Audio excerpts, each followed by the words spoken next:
Hello, everybody. My name is Ian Kirkpatrick. I'm an author, idiot, and loin streamer, and today we're continuing with the books that you guys have submitted for the summer read, and we're reading Stigmaplay by Andrew Verlaine. It's sold as a satire. Would I call it a satire? No, not really. It feels like political posturing to me.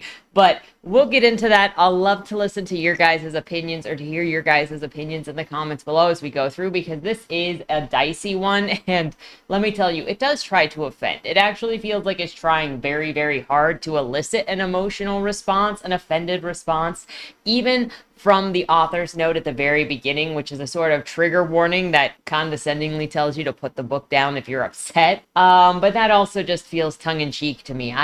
As considering it's sold as a satire, I can't look at anything including that as a satire. And what's it trying to satirize? To me, it comes off as attempting to satirize the idea of empathy, and we're going to get into that. I don't think it does a good job. I think this just demonizes empathy, period, because in a way it's the way that it comes across, and it's something you have to consider when you're reading satire, is like, what is it criticizing? What is the message that it's trying to send? Because one of the requirements of satire is it's criticizing, a type of personality, a societal woe, or certain ideas in general. It depends on what type of satire you're doing and how you're focusing on it. I actually have a video on this channel talking about the 3 types of satire, because I myself am a satire writer. Not like this.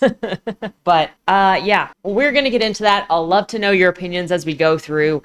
I think that this more just tries to say that empathy is a problem. And that when you're empathetic, you start taking on other people's mental illnesses. And to me, it reminds me of the people that I've heard that say, if you empathize with somebody, if you understand why they did what they did, then you're condoning the action. And that's not what empathy means. And empathy also does not mean taking on somebody else's feelings to yourself. It means understanding, or having some sort of understanding as to where they're coming from. But I think many people may confuse having empathy with this idea of being an empath, which is taking on stuff from other people specifically. I digress. We're going to get through this. You're going to see what I'm talking about. However, before we get started, number 1, if you enjoy what I do here on the channel, please remember to like, share, and subscribe for more. Number 2, if you would like to be featured on the channel, check out the links down in the description below. The number 1 way to be featured is through lmfao, the monthly prompt writing contest, where I give you a prompt. You write a short story using that prompt, and on the first Monday video of the month, we bask in your creativity. The second way to be featured is if you are an indie author and you have a book out, or a book that is coming out. If you submit the first chapter and the cover, that chapter will be right here on the channel to hopefully help more readers find your work. And the third thing is, if you would like to check out any of my books and judge me, you can judge me fairly. If you want to compare this satire to my satire, you've got 2 choices, because because Boom Boom Boom and Dead End Drive are satires. Though Dead End Drive is more of a dark comedy, but it's got satirical elements for the murder mansion genre, and it satirizes different character types. Like, I'd say they're very obvious between Madame Astra and Johnny and Alex and Ellie, and even the fact that murder is more acceptable than the social stigma of an interracial marriage in the 60s. So, I mean, there's satirical elements. Anyway, if you would like to check out any of my books, they're available at any of your favorite places to get books. And my newest novel, the first in the Legend of Bill Cassidy, is in the works right now. I'm going to go ahead and show some fresh art that Sam is working on for me of 2 of the central characters in the first book, which are Tommy Cassidy, the oldest brother. You can see his face like right there. And Marcella Bailey, who is right here. And it's their love story in the first book. Now, it's not just a love story. It's a Western. We got a bit of Romeo and Juliet with the daughter of a gunmaker and this humble outlaw. So it's going to be, I don't know, I think it's fun. This is his troublemaker little brother right here. Anyways, so this is the art, and aren't they adorable? First thing, if you would like to get some art from Sam, he is currently doing a pay what you want for some art, and he is fantastic. I will put his VGen down in the description below if you would like to get some art from him, please do. Don't hold back. It's lovely, and he is lovely to work with. Anyways, with that said, let's jump into the story. We got all of it. Before I read the first page for the vibes, I will say that the note at the beginning of the author giving the reader permission to stop reading at any time comes off as patronizing. If you're writing an adult book, trust me to be an adult, and I really don't think that patronizing your reader is the best start to this relationship of reading this book, or to reading your book, but that's just me. Let me know your opinions on that. So with that, first page for vibes. Quote, "You don't jump. You let yourself fall, aiming your lungs towards where the wheels will slice across the tracks. You get it just right. The train blares as it bears down on you, tearing over you in a stampede of pain. It squeals to a halt some way past the platform, bundling up its awful momentum with this particular station. Bundling up its awful momentum when this particular station was never an intended stop. Your eyes remain open on the morning light, your head turned in the direction of the still train. Before the drop, there had been two men in suits near you on the platform, probably headed for a meeting in Dublin's city centre. Though you cannot turn your head to see, you hear them voicing their horror above you. More cries sound from above. Dress shoe soles slapping about the platform. You lie perfectly still. During your research, you came across an image of someone who had gone under the wheels, eyes bugged out, gore splayed across the tracks, though surely dead. Though it dawns on you, you are not insensate. Your ginger fringe is agitated by the breeze. Something is blooming out between the ground and your chest, and now you feel yourself being pulled by invisible hands through track and gravel, seeping through the earth. Your two halves descend in time, phantom limbs to each other. You are watching your own body, not from above, but from below. You descend through the soil until you break through to enter a wide open space in complete darkness as you enter this underland. The carved segments of your body move closer, sinews wrapping together, though the middle is still stretched and torn as you float downward. A vision arrives of your funeral service at the church in Westmeath. Your father stares into the middle distance while your mother sobs quietly. Your brother sits with his arms folded in barely veiled irritation, his Filipino wife wearing the same facial expression as your dad. Father Bisi seems unsure of himself as he speaks, looking with resignation at the polished wooden coffin, your graduation photo sitting atop. The OP is described as being at his funeral, and then later a demon approaches him. The OP can't get away, can't move, and scares the bejeebus and the demon scares the heck out of him. The demon snarls and demands words, and all OP can say is, "I just can't take it anymore." So we don't get a name for any of this character. The others will get a name for, but this beginning one and the ending one, there are no names for. And one of the things about this book is we're going to switch between these simulations because this book is about entering people into this virtual reality of experiencing other people's lives, other people's traumas specifically, and then the group of overseers. I'm not going to call them scientists because they're not really scientists. They're just overseers that are in this bunker, and this external, I don't even want to call it drama, this external storyline that is happening around putting somebody in the VR. So coming out of the VR, we've got an In the Bunker chapter, and this chapter sets up the committee preparing a simulation experiment which will take place underground in isolation using a large cross-section of people as possible under VR circumstances. The following are the rules in which the committee has devised for its experiments. Quote, 1. As wide a cross-section of society as possible should be represented in the series. Fear of othering should be induced not just for the mad, but for white versus black, straight versus queer plus, socioeconomic class high versus visibly below the median. 2. A mundane setting in a near past shall be used to create hyper-real VR experience. 3. Notwithstanding the above, a hint of supernatural is an advantage. 4. No use of non-diegetic music. 5. Both the perspective of the mad and those that care for/treat them should be exploited. 6. Each tale should go through multiple drafts, including a sanitized version as well as a finished version closer to our hearts. We are comprised of 2 men and 2 women, a gender-balanced group of powerful white individuals, all attired today in black suits. The first screening for this section is Frank. The narrator asks if he can leave work early. He's having a mental health issue, and the boss says okay reluctantly, but says his work is needed, his position is needed, and so he needs to get a doctor's note and get back there ASAP to help with the work that they're doing. As he leaves and he walks around a bookstore, he thinks of the hot woman that he knew in college, the other wonderful people that he met in Paris, but he just didn't want to stay there. He keeps thinking of Delphine, the hot chick, and like he'd asked her to come with him to the United States, but she didn't want to, but he doesn't blame her for not wanting to travel with him.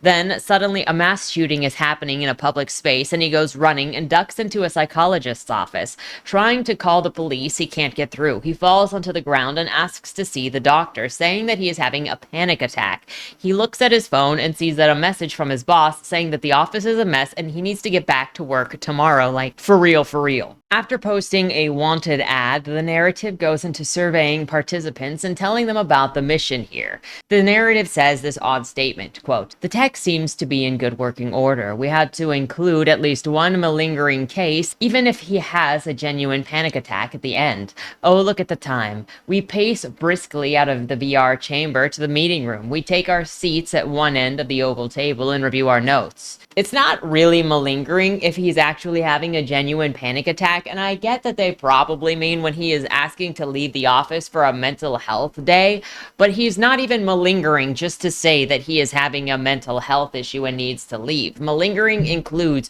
acting to show that you are having symptoms of something in order to get personal gain. And just because he says, hey, I'm leaving, and then later has a panic attack, that just means that the VR experience includes a different issue, and his issue was not the one that he is complaining about. One of the participants walks in, and one of the overseers introduces the VR situation, saying they will no longer have to rely on their imagination for empathy, which is a very odd phrase to say, giving the book and the narrators a feeling that they don't believe empathy is real, which they very well might not believe either are anyway if they don't have it themselves and don't believe that it's real in others. I've asked that question before on my channel with the weekly polls on is empathy real, and there were a handful of people, it was like 5 maybe 10% of people that said, between that amount anyways, that said empathy wasn't real. So there are people out there who do believe that, even if, you know, the super majority do believe that empathy is real, there are people who don't, and who don't experience it, and there's,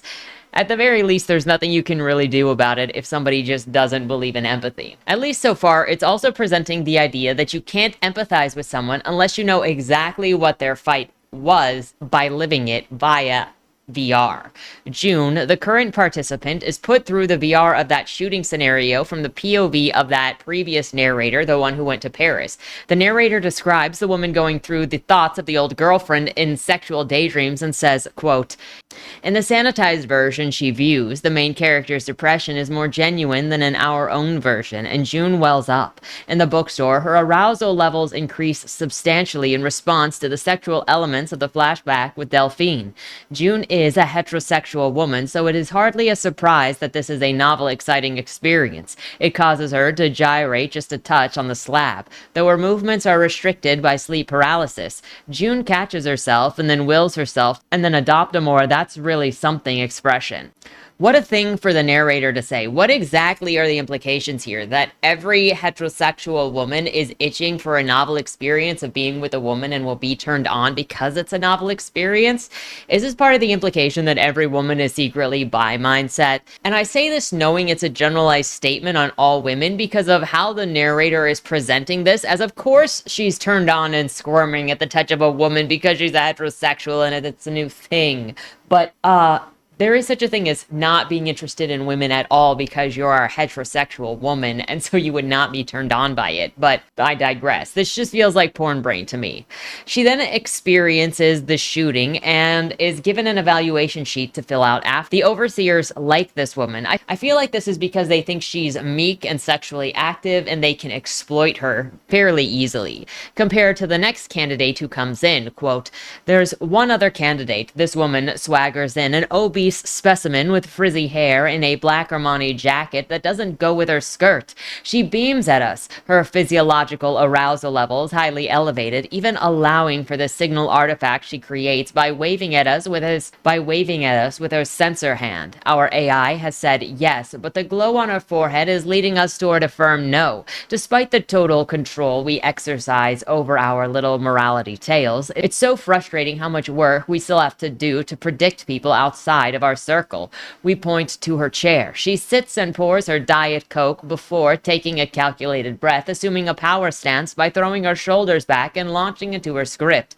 Thank you for meeting with me today. I'm really excited to discuss this role. So, in comparison to this woman that comes in, the second woman that comes in, she obviously has a more firm idea of herself, which also tells me that they are picking June because she seems easier to exploit, easier to control.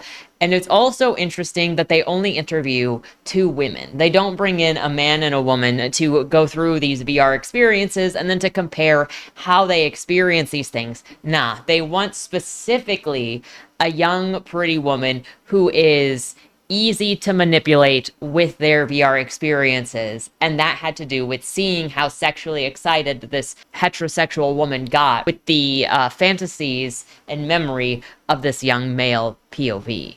They all laugh at the second woman, uninterested in having her for whatever reason. The scene's not really played out, and they just rudely shove her out, and then she rudely and clumsily leaves, letting you know just how much the story hates her, the narrative hates her, and how much they think that the first woman is better than this one. Move into the second screening, and it's named Ethan.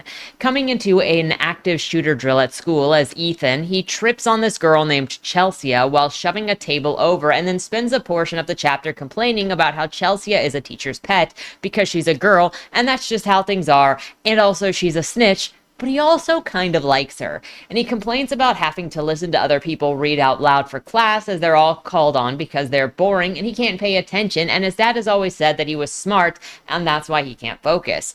They then move on to doing art, and this exposes for sure, this more or less confirms that this is a little kids class, so like maybe 4 or 5 or 6-year-olds, maybe 7 or 8 at the oldest. We don't really have a clear shot of how old they are, but the way that they're talking is very, very young, and they are clearly a single digit at the very least.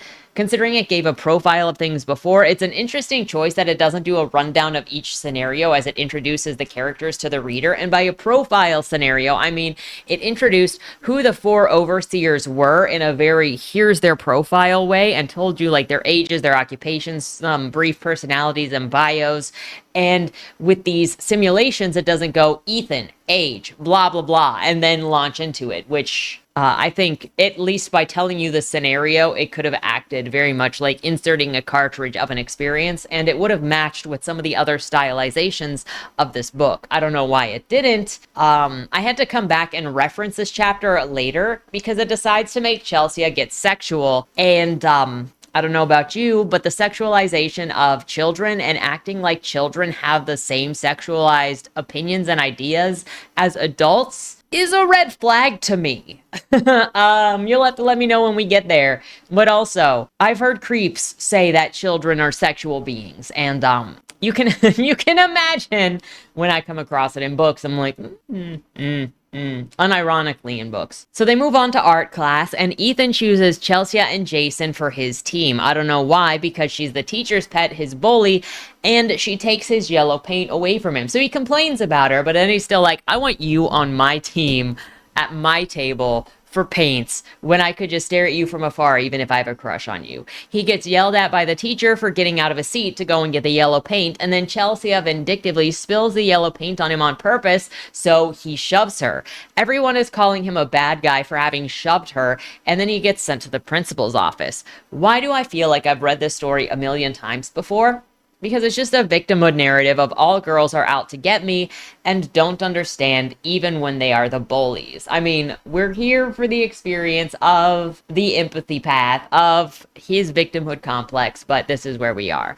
The principal calls his mom, who says that she is going to put him in the naughty room. The chapter is weird because the entire time as it is saying you this and you that, you're still hearing the mom side of the conversation on the phone when you shouldn't be able to hear it. And then the mom asks for the phone to be handed to the son and then eventually back to the principal. So it's not the speaker doing it. It's that the narrative is letting the reader know things that the reader / Ethan shouldn't be able to hear because the phone is not on speaker. And it's clear through the way that the mother is talking that theoretically, the kid shouldn't be able to hear it. Ethan thinks about the last time that he was put in the naughty room for days and that he was bored, and now he's thinking about how he wants everyone to just die, especially his mom, Chelsea, and his teacher. In the bunker, the overseers look over June's questionnaire for the shooter's story. They call it the malingerer's story. June praises the simulation and how amazing it is to have experiences from someone of another sex, but says that the main character was semi-unlikable because he was lazy.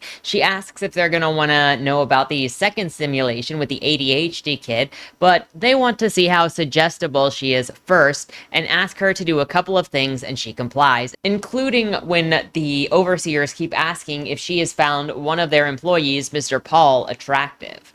They have a party after, offering June the job to make her feel very welcome, and then they all turn into their rooms, and the way that this is described gave me feelings of 120 Days of Sodom by the Marquis de Sade, with the four men who gathered in that castle to trap, 24 children to trap 24 children with them, to torture them with their personal stories, the stories of the four prostitutes. They had their adult male studs that were also there with them to help torture the children.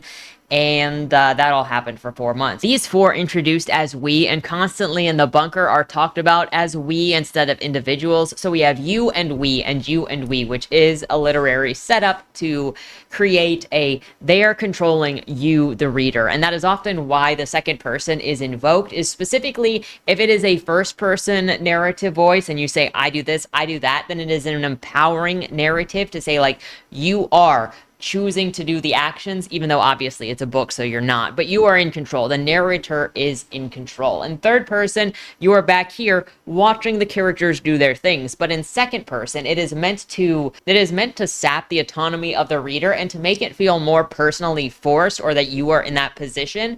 And so if you think of stuff like in visual novels, when it's treating you as that character, it sucks you in a different way, where it's you are doing this and these things are happening to you and there is nothing that you can do to stop it.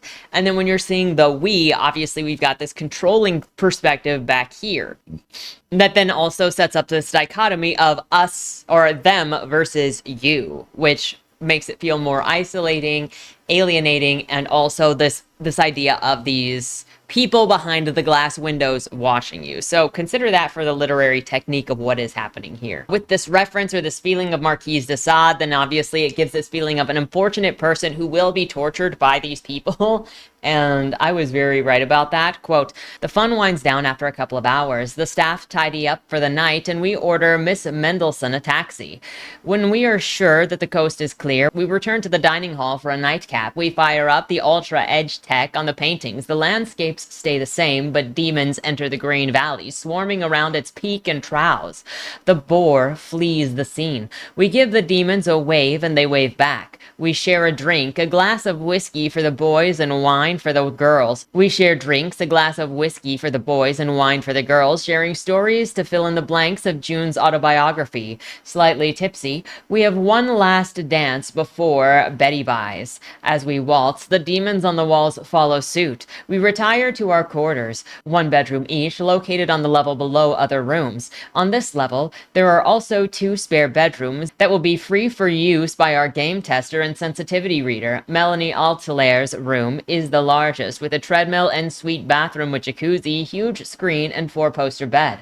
Unlike Melanie, Georgina Fisher has a lot of books in her room, with wooden floors and a writing desk. David Hector has a variety of nude pinups on his walls, rendered as auto stenograms that the rest of the committee can never see through. Quentin O'Toole is a Spartan affair, just a bed and bedside table, though he invariably falls asleep as soon as he enters the room. Now, there are 2 things that this specifically reminds me of, because the picture of the pigs with these demons is going to come back, and there's a point in which these 4 overseers turn into pigs and then start having an orgy. I've got that bit written down here because I know that you guys would not believe me of the text if I didn't include it. So prepare yourselves for that later. But there are two things that this reminds me of right now that I feel like are possibly references that may or may not have been intended. And one of them is the story in the Bible where the demons are cast out of the people and then put into the swine that then run off the cliff. So you've got the demon-possessed pigs, but then also it made me think of the novel Demons by Fyodor Dostoevsky. And just a brief background on that, Dostoevsky wrote that the chief theme of his novel Demons was the very one over which, consciously or unconsciously, I have been tormented all of my life. It is the existence of God. Much of the plot develops out of the tension between belief and non-belief, and the words and actions of most characters seem to be intimately bound to the positions that they take upon within this struggle.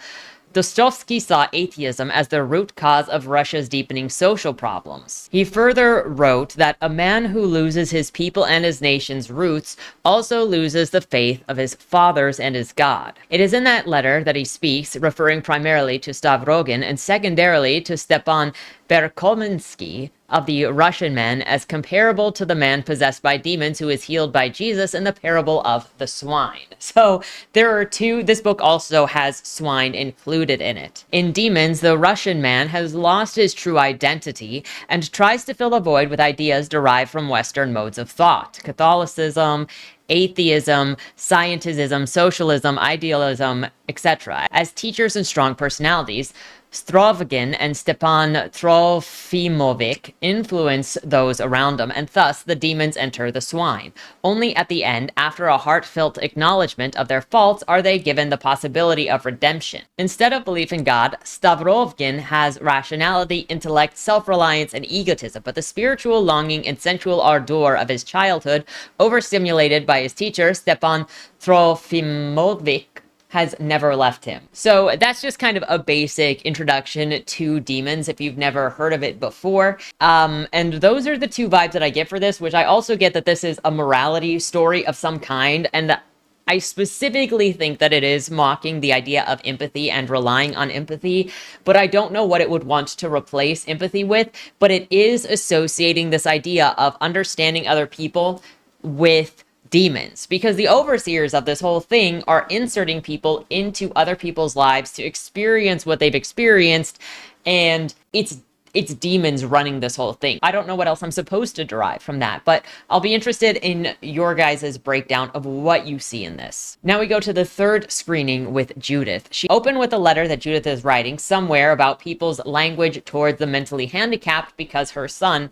is mentally handicapped. Quote, "Jason is a kid who loves watching basketball, Hershey's chocolate, and Jesus. When he grows up, he wants to be either an actor or work for an animal charity. He has a zany sense of humor and an infectious smile that rubs off on other kids in his class. But the thing that most people notice about him, in fact, maybe the only thing people notice, is that he has Down syndrome. Some people have said to me, 'You're so good,' or 'You're a saint,' or some have said, 'Oh, that must be so difficult for your family.' Every family has their ups and their downs. Right now, since my husband lost his life in a mass shooting, we're going through our toughest time yet. My son misses his dad. I miss my husband, but Jason himself hasn't made life tougher for me. In many ways, he's a teacher to me. I struggled with my faith for many years, but Jason has brought me closer to God. He's taught me how to appreciate each day. Although I was always thankful for the help that we got from doctors, it's Jason who is the authority on what it's like to have Down syndrome. Plus, I'm playing Frisbee again thanks to him.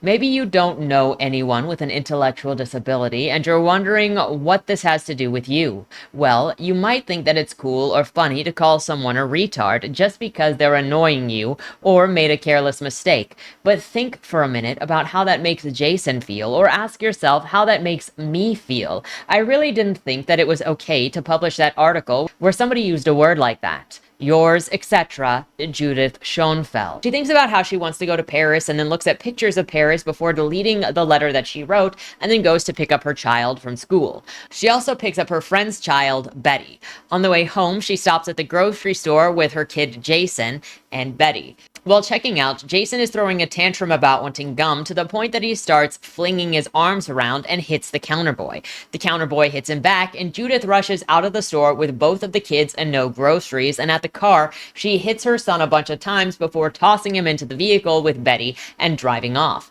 worried if anyone saw her hit her son. She said that when he was throwing a tantrum, it wasn't part of his condition, it was just him being a douchebag. Quote, "As you drive away from the superstore, the two kids are dead silent. You keep visualizing yourself striking Jason in a flashback, disgusted with yourself, but feeling a dark satisfaction from reliving your attack, and imagine hitting him even harder. The scene replays over and over in your mind until you get to Laura's 5-bedroom house."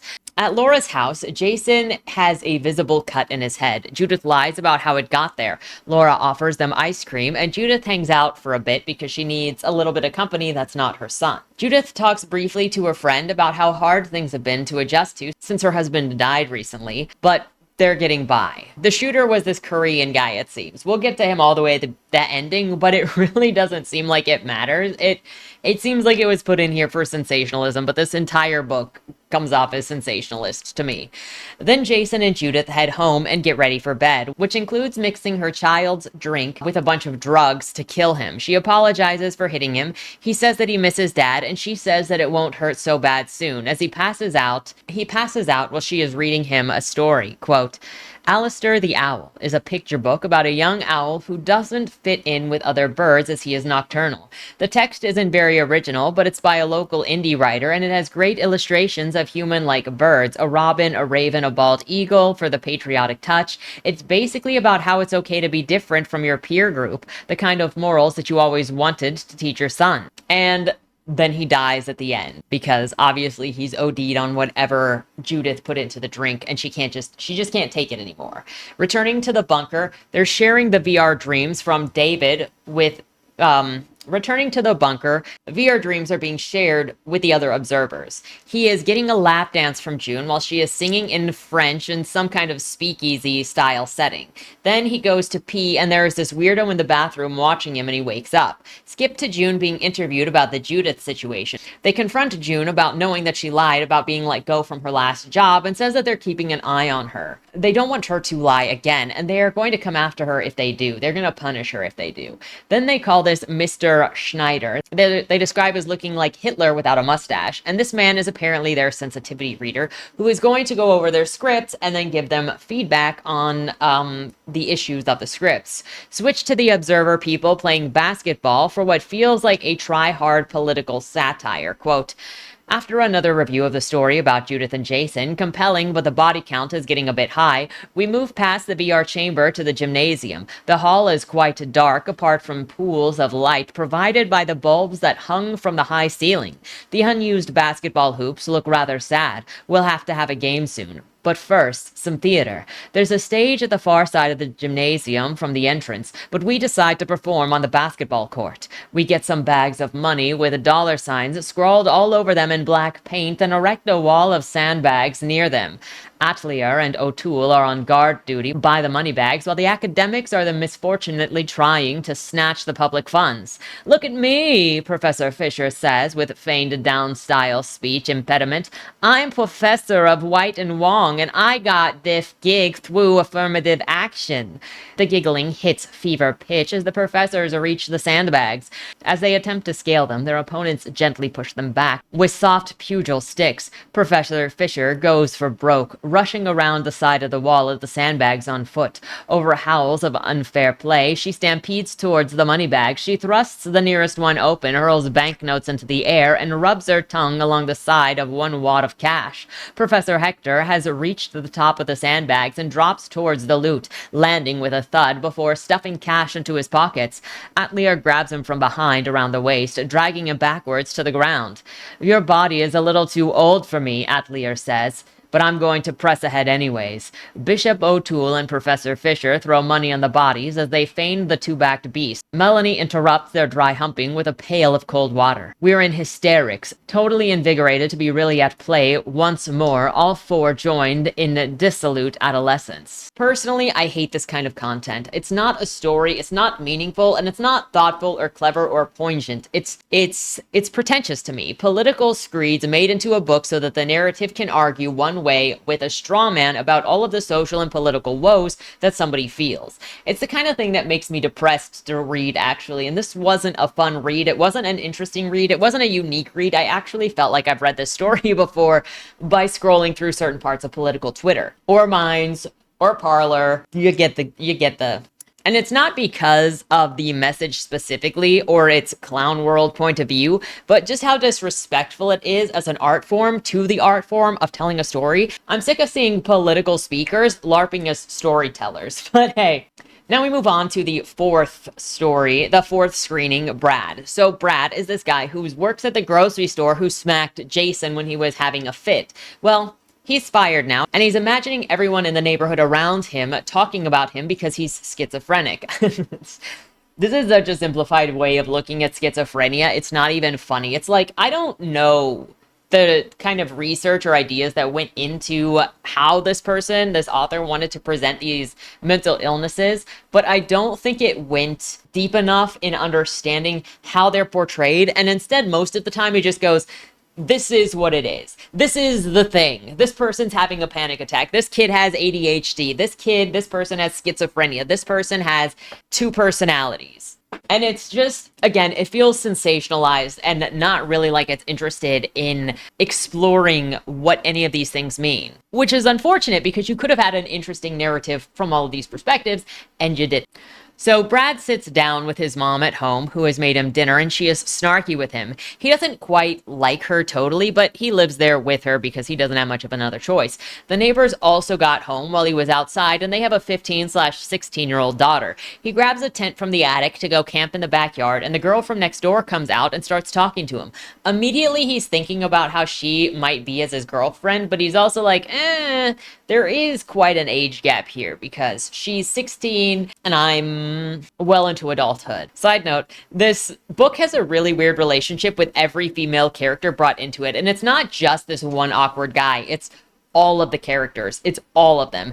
And you don't have to look at this 15-year-old immediately as a partner. And I mean, okay, sure, let's explore that type of character. But there's something to be said when the vast majority of characters in here are presented a certain way if they fit a certain type. The dad of the neighbor girl is watching the two of them talk in the backyard through the window. And when the teen goes inside, dad silently shoots a finger rifle at Brad. Brad is like, someone openly and honestly hating me is actually comforting because at least somebody is being honest with me for once. He then falls asleep. When he wakes up in the middle of the night, he goes inside to watch interviews with his favorite porn stars on YouTube because he doesn't watch porn specifically, but he does watch the porn stars. And as he's watching the porn stars do interviews, he's jacking off. When he comes back from the bathroom, he goes outside to his tent and there is a light on inside. He is thinking that maybe Katie, the porn star from the interviews, is in there and is waiting for him. He climbs into the tent and sees Katie in his bedroll. He starts having sex with her, and he imagines her saying, "Choke me, daddy." So he does that. Then the zipper of his tent comes down. His mom is there with a light, and he is saying, "Stop it, turn the light off, go away, I'm busy." That's when he realizes the girl underneath him isn't the porn star, but the 15-year-old from next door, and he is choking her for real. Her eyes are bugging out, her face is blue, and she is almost dying. If her dad comes at you, you probably deserve it, buddy. I don't know why we're here. These scenes don't end in satisfactory ways. They don't end in any way. They kind of do something and then they just cut off. And it's a very bizarre choice, especially for the type of content that this is expressing. You would think that any of these would be analyzed somewhere, whether it's in the story itself and you allow the characters to kind of play out a little bit in these scenarios to see what's going to happen and to let it be further than just this kink, or outside of the scenarios when they're talking to June and they would explore these ideas and see what she thinks because she is the everyman character that this book is trying to go for. However, neither of these things happen and you just have these stories that are sensational and extreme, and then they randomly cut off, and then you don't actually analyze or talk about them at all. Back in the bunker, we got more writing that just comes off as porn-brained. Quote, "The changing room is gratuitously large for the number of people who are in, full of wooden lockers left indefinitely ajar. To one side of the changing room is the exercise hall. On the other side is the steam room and sauna. Having completed a run-through of the simulation, the locker room conversation turns to the genital stimulation module. It creases us up with body guffaws. Professor Fisher, throwing off her towel on the bench and standing with her legs spread wide, says that she can still feel it when she closes her eyes. It's like she's right back there in that tent. Look at me, she crows, her wet white hair reaching to her buttocks. I'm going to rape the model from next door. She jerks her phantom phallus with 2 hands. At first, she giggles, stroking the space in front of her pelvis, but after a half a minute of egging on from the rest of us, she's braying like an enormous donkey, holding her hands steady and thrusting her hips to push her new thing through the O formed by her thumb and finger. She climaxes with the speed of a young male, and we throw our towels at her, booing at her rushed performance. In the meeting room, we pull up an article on the screen, written by ourselves, but as if it were the work of someone who has been bothering us of late, a journalist. Really just a writer of op-eds who does occasional interviews. A rather prissy performance of a Mozart sonata accompanies an AI mock-up of her voice as we scroll through the article. So they wrote this article to lie about themselves, and then they're angry about what they wrote about themselves. The article says that the VR tech is awesome, with the idea behind it able to cause people to have more empathy with each other, but the stories suck and are full of isms, like phobias, basically. June comes in, and they put her in a speed run of the Brad simulation, though this one ends with him saying that he'll go to the hospital for help. The bro should be in freaking jail. What the frick? They don't even talk to her about what went on in this thing. They just go, so we put her in it and we changed the ending so it didn't cut off right there. She says that, oh, it was compelling, and then they sent her home. What are they even studying? Are we going to do anything with this stuff? Like, you would think if this whole thing is about seeing the changing personality or the changing mentality of June because she is going through all of this stuff, that we would have some sort of experience of exploring what she is seeing and what she thinks and how she is changing, but we explore literally nothing of this, which is another thing that just makes it feel exploitive and have an excuse for doing these things. I waited patiently to see if there was any collection of data later on that they talked about and compared all of this stuff to see what the story was building toward, and never do they go over any of these stories in that way. Now, while June was in the VR set that day, they set up a bunch of cameras in her house so that they can watch her do everything. So when she gets home, they're watching her go about her business, which includes listening to a saucy dark romance book, masturbating, but cursing that they can't see her schlick fit better, and then she falls asleep after a prayer while reading Madame Bovary, which, unsurprising for how this book has treated women so far, if it's not smut, it's still about sex. Now, if you don't know what Madame Bovary is about, Madame Bovary is a book about a young woman who cheats on her spouse their entire marriage because she has romanticized all of these artistic dudes and is bored with her married life and motherhood. She also uses her husband's credit line to buy a bunch of random stuff until that credit comes to collect, and no one will help her, so she ends up killing herself. Her husband later is filled with grief and dies, and their daughter is given to grandma, who also dies, and the daughter is left to live alone. The author of Madame Bovary was a man who never married, never had kids, hired prostitutes on the regular, and this book, Madame Bovary, was tried in France for immorality, for being inappropriate for the times. If that tells you anything about the train of thought that is behind picking specifically Madame Bovary for this woman to read next to her dark romance. Now, let me know your analysis on that choice of what's going on here. And sometimes books put in books matter and sometimes they don't. Like, Dead End Drive mentions the importance of being earnest as one of Agatha's favorite books, because there's some tongue-in-cheek stuff there about how it's lying about who you are and your identity, and what has Agatha done all of her life since she fell in love with Bertrand. In Westies, there is a book given to Marcella from her father that has to do, I can't remember what the book is called.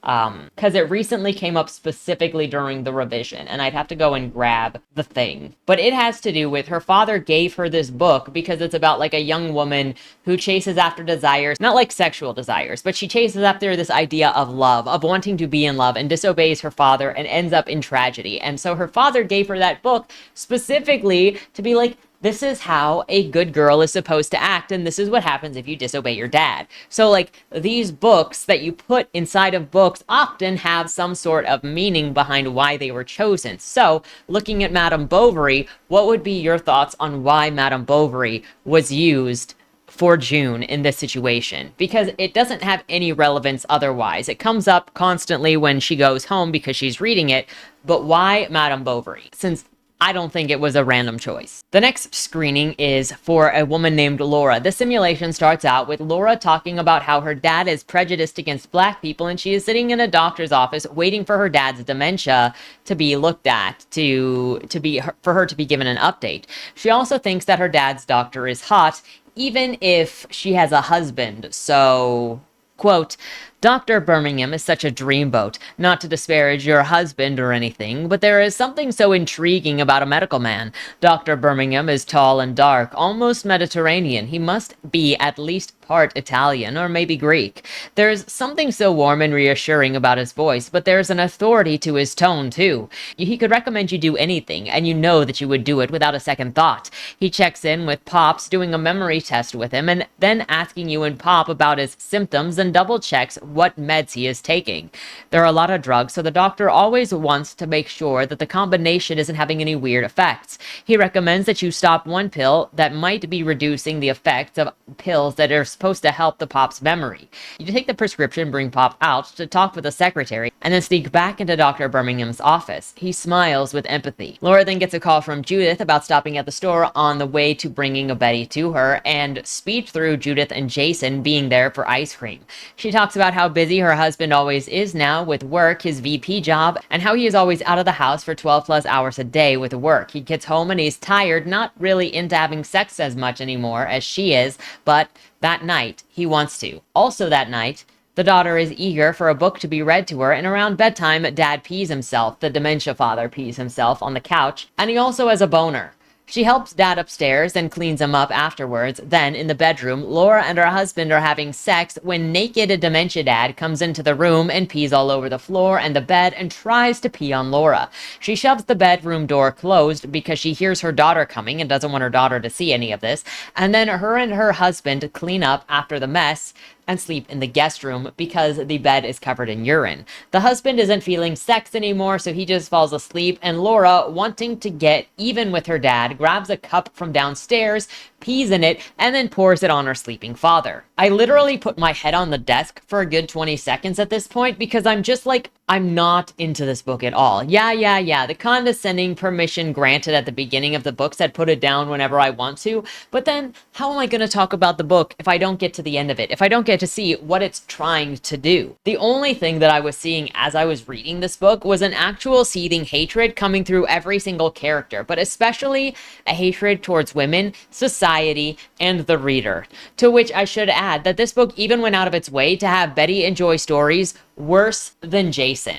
Because you'll remember that Jason had the Alistair the Owl that had good moral stories. Well, quote, Betty has the covers off, lying in her Queen Bey pajamas and waiting for her stories. You want to read Alistair the Owl, which Judith recommended, but tonight Betty is darn sure that she wants to hear one of her Queen Bey stories.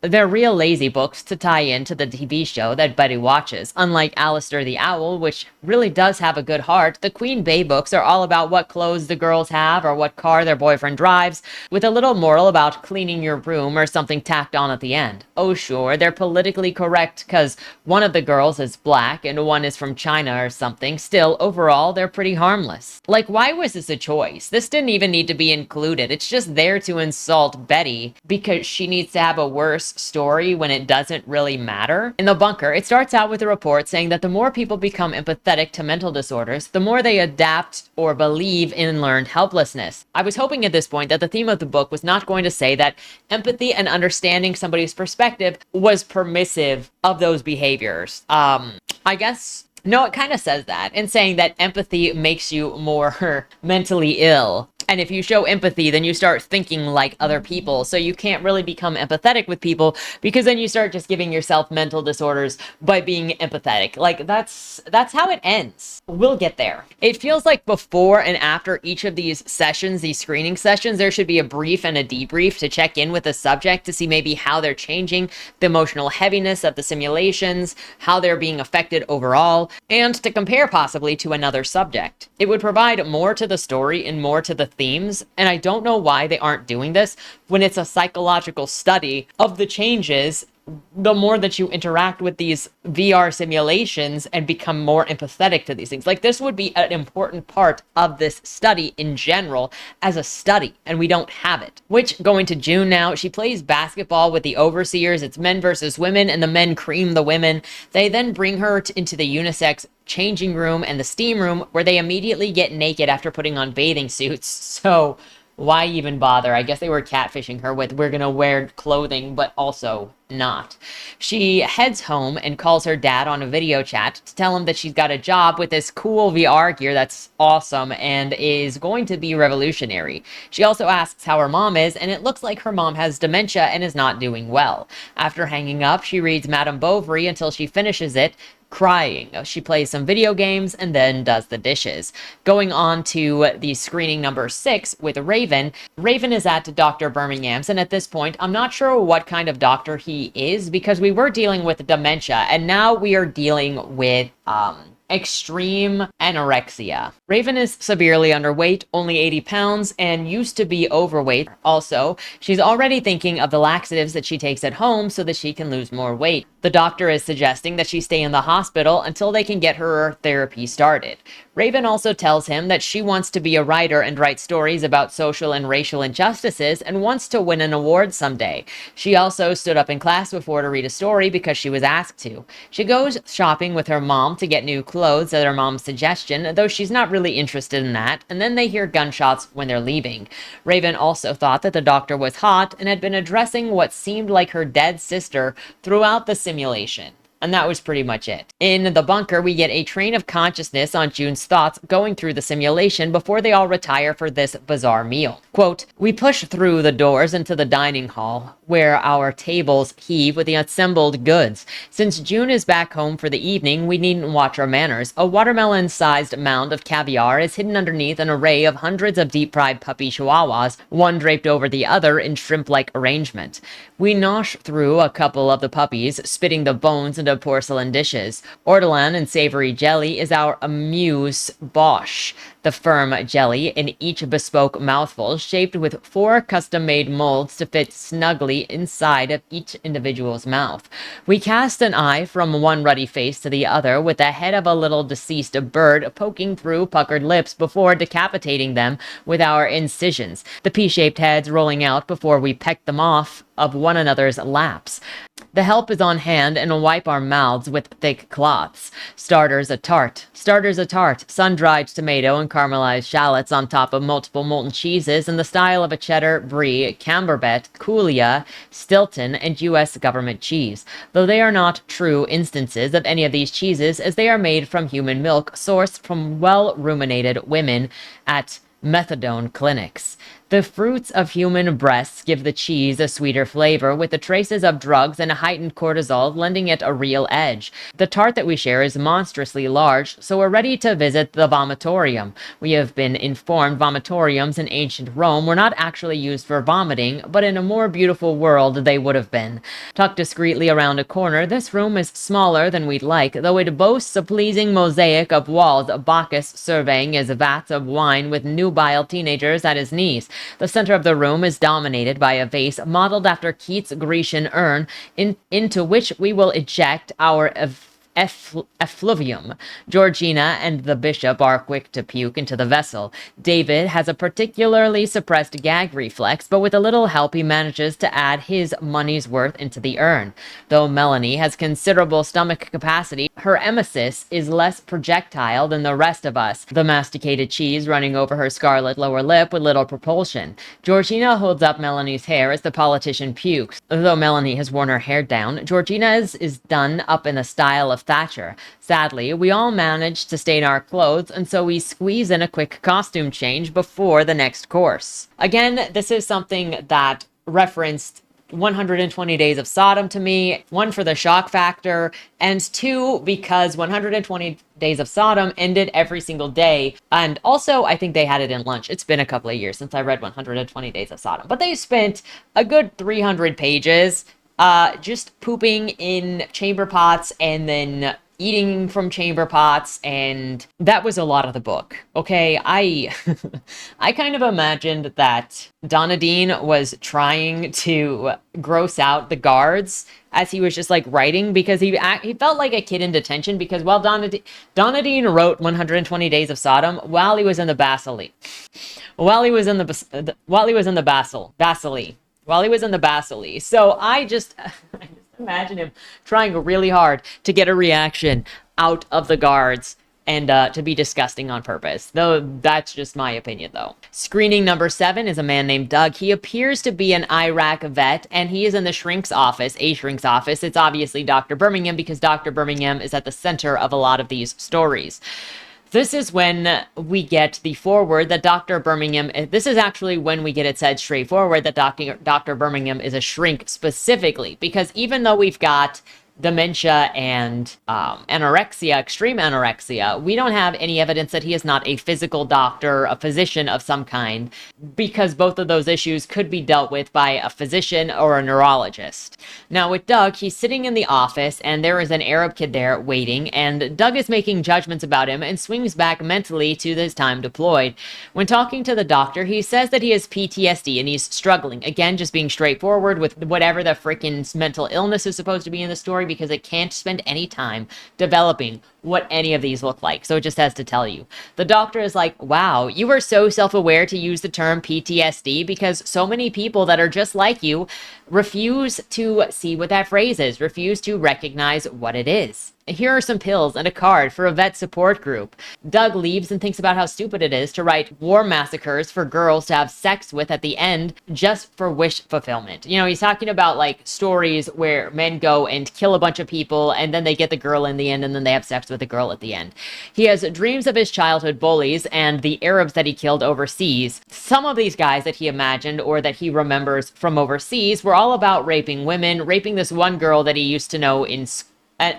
And the dreams that he has, the nighttime dreams he has of these Middle Eastern guys, some of them rape this girl that he knew in school. When he sees the Arab kid on his way out of the office, he thinks of this one Arab guy that he killed specifically because that guy was very excited to go and rape a little girl in what was basically a sting operation or kind of a testing thing, because Doug was like, hey, you want to go have sex with this girl? I got her somewhere. You can have whatever fun time you want with her after I have fun with her. And the guy was like, hell yeah. And so Doug was like, you are freaking disgusting, and then killed the guy.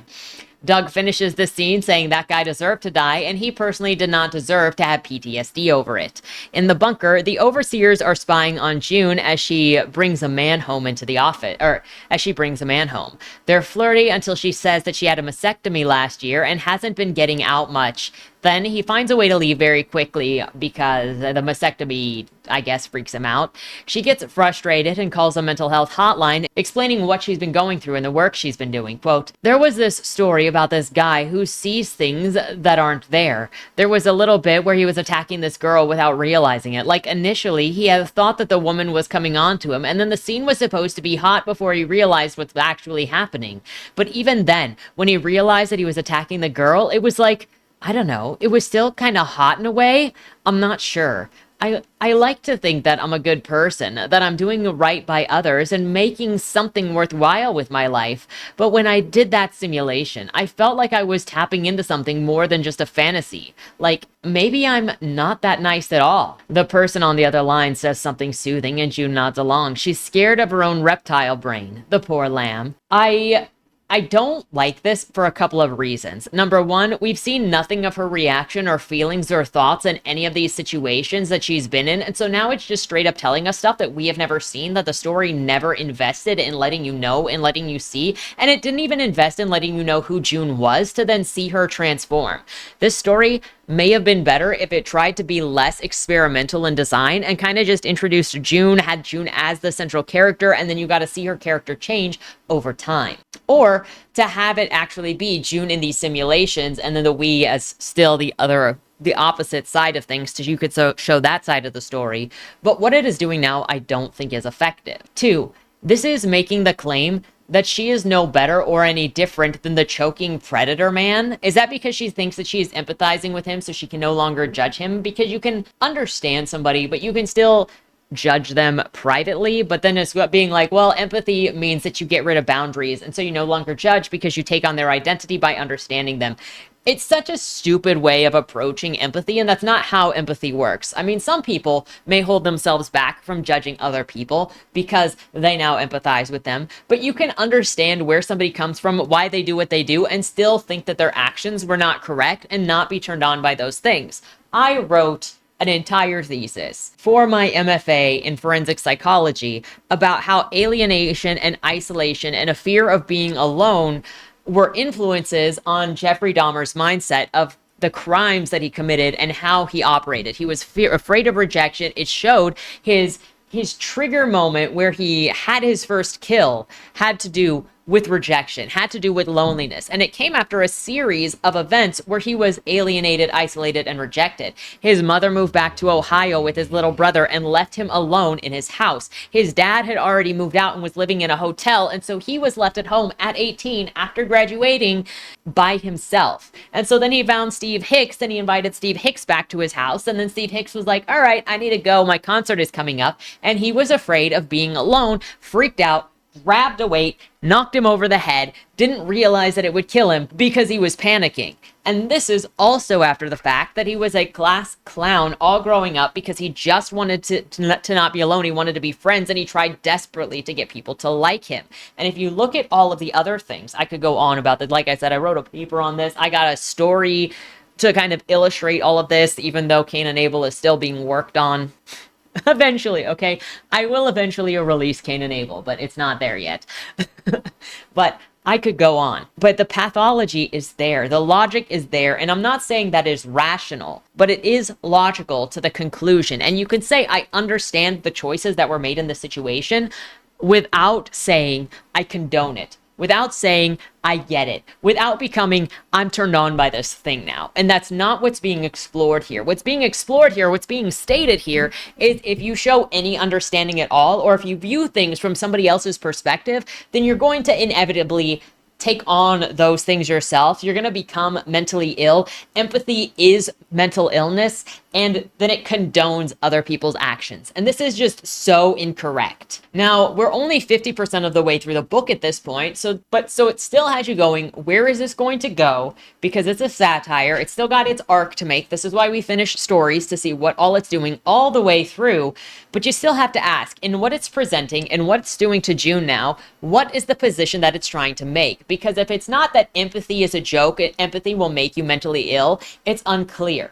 Then there is an excerpt from group therapy transcript. Melanie, the politician, is going on and on about how much it hurts her when the plebeians, the regular normies, the voters don't respect her and don't treat her with piety. And the others are all complaining about how they don't get enough gratitude from people for what they do as a judge and a bishop and another politician. David is like, bro, the people who judge you aren't real people, so who cares about their thoughts? Quote, Quentin. But where is the responsibility for the people who want to put us down? If it's their fault that we have suboptimal mental health, what will be the punishment? Isn't there a spiritual imperative upon us to make them suffer?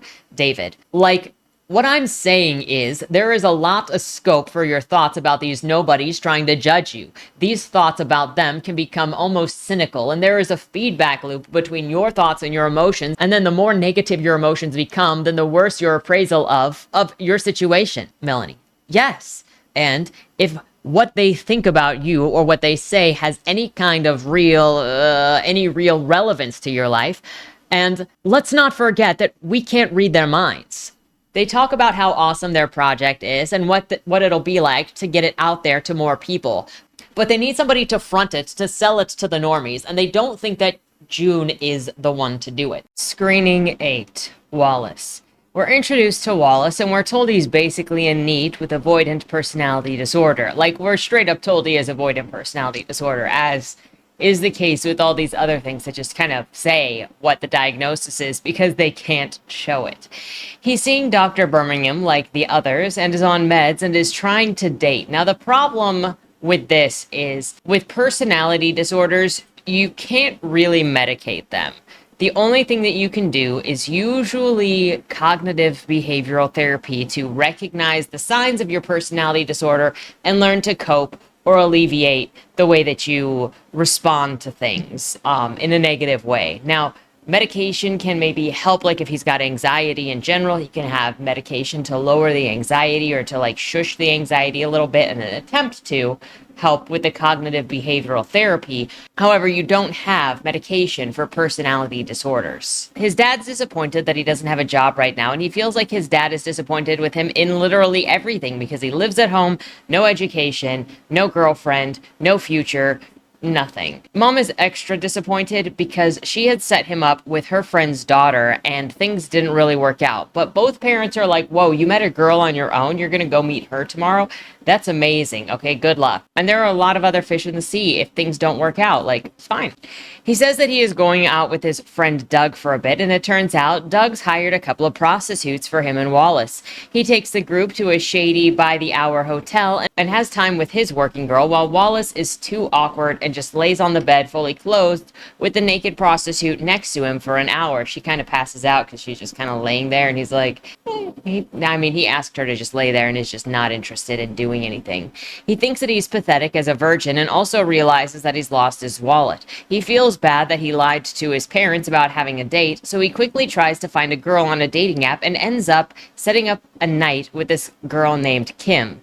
He gets to the restaurant before her and is waiting. The simulation ends as she gets to the door and he is like, this is it. Now, a couple of things. Number one, the losing of the wallet wasn't important because it didn't even impact his date later with Kim. And the other thing is he talks about having avoidant personality disorder and this large amount of anxiety with meeting people, but he has zero anxiety about setting things up with Kim. He literally just does it because he's like, I need to do it to help my parents, to do things for my parents.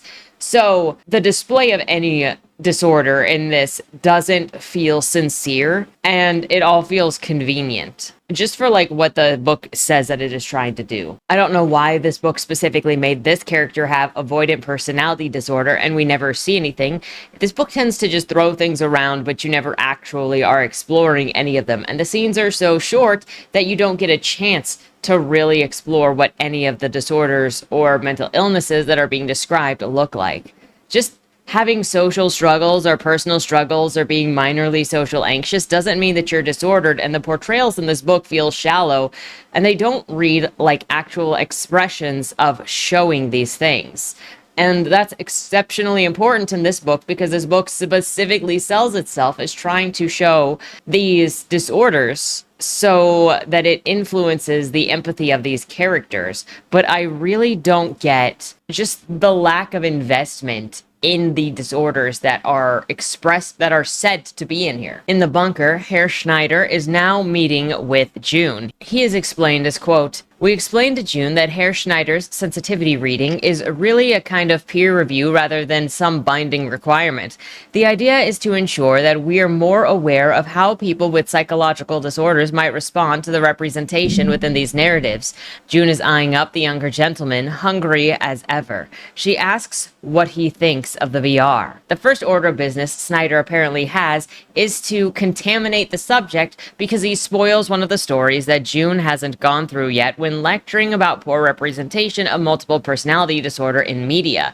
He also tells them to be careful with other disorders, and that since none of them have any of these disorders that are being portrayed, it may become a criticism later, and they should put resources into hiring own voice writers who can help them properly represent these disorders. Georgina protests this criticism, saying that at least one of them has been diagnosed with antisocial personality disorder, of course, and at least one of them has attempted suicide. So they aren't neurotypical, and they should be allowed to write these stories even without experiencing every disorder, right? That's only fair.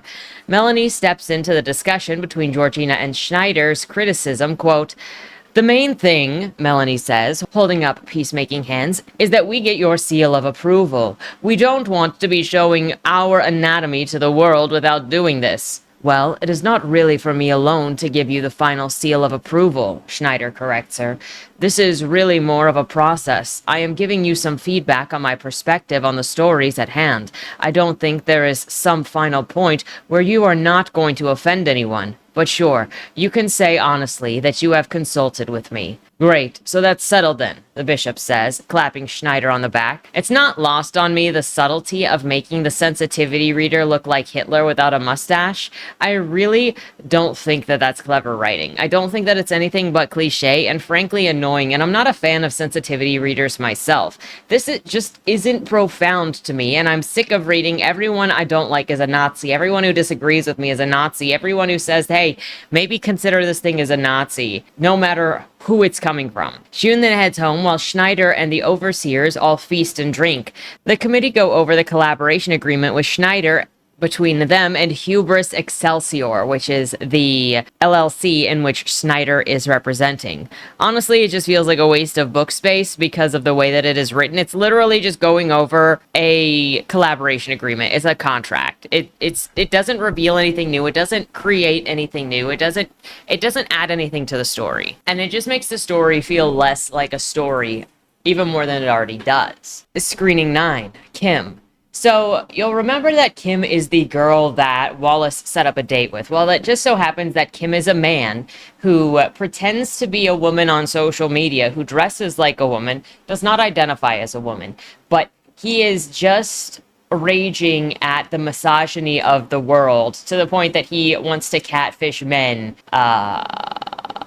and lecture them. So Kim is sitting in the doctor's office filling out paperwork for the first time. He doesn't like the receptionist there, but he wants the help with himself. She confuses him for a woman and is corrected that Kim is a mister. He gets in to see the doctor and tells Birmingham that I look at all of the misogyny in the world and I feel that it's just not me. He says he feels alienated from his sex, but he doesn't feel dysphoric. He's just not like other guys. And the doctor keeps assuming that he's a trans woman, which is upsetting Kim because he insists that he is not trans.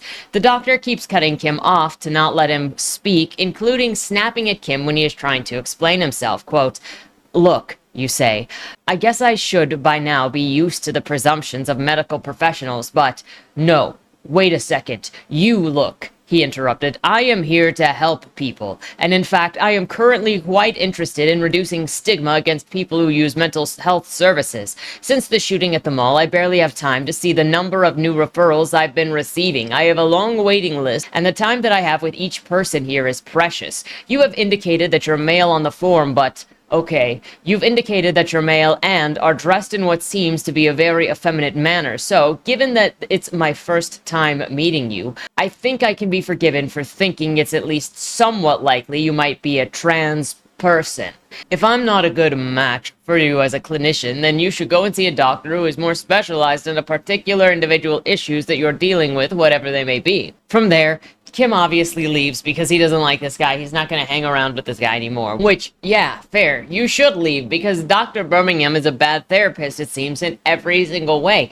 You don't snap at your clients, especially on the first time. This just meant, like, I'm not saying there aren't bad therapists or bad psychiatrists that do this, but generally speaking, especially on a first meeting, your psychiatrist is going to be getting to know you. They're going to get you to talk, and they're not going to be snapping at you to tell you what's what. They're getting to know you, your style, your issues, and they want you to talk so that they can evaluate you in some way. On the way home, it looks like Kim also catfishes men on social media, and he has found a guy who calls himself a nice guy, but then swears at him when he says that he is not interested, while he is saying he is a woman because he's set as female on social media. And so Kim threatens to kill the guy and hunt him down and make his mother look at his body. He gets home and he posts about misogyny on social media, complaining in a long half-capitalized rant, and then hunts down one of the critical commenters to get them fired from their job before he lays on his couch and masturbates to a fantasy of torturing and beating his mother's dog. Yeah, that escalated quickly. Then it skips to Kim going on the date with Wallace and chewing Wallace out for how much he thinks men suck.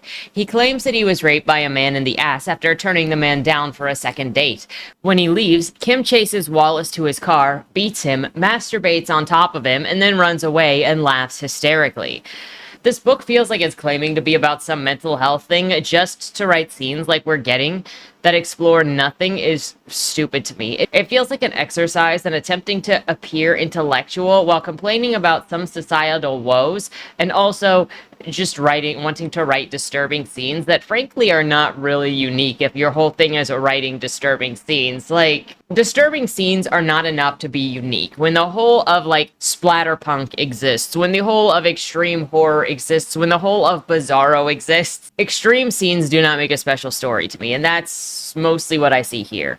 Combining that with the different forms of writing, this book tries to put it here, combining that with the different forms of writing this book tries to put in here nonsensically, like short play and the collaboration and the listing of the characters. It reminds me a lot of A Visit from the Goon Squad by Jennifer Egan, who wrote every single chapter or short story, because that was a collection of vignettes from characters that, like, somebody would show up in someone else's story. And so they were all, like, loosely connected just by somebody knowing somebody, but that one also had every chapter changing form. There was one story that was mostly told in footnotes, so it would just be like, and then you had, like, a whole page of footnotes references as it went through. You had another one that was past tense first person, another present tense first person, some third person past and present, a second person, a PowerPoint presentation.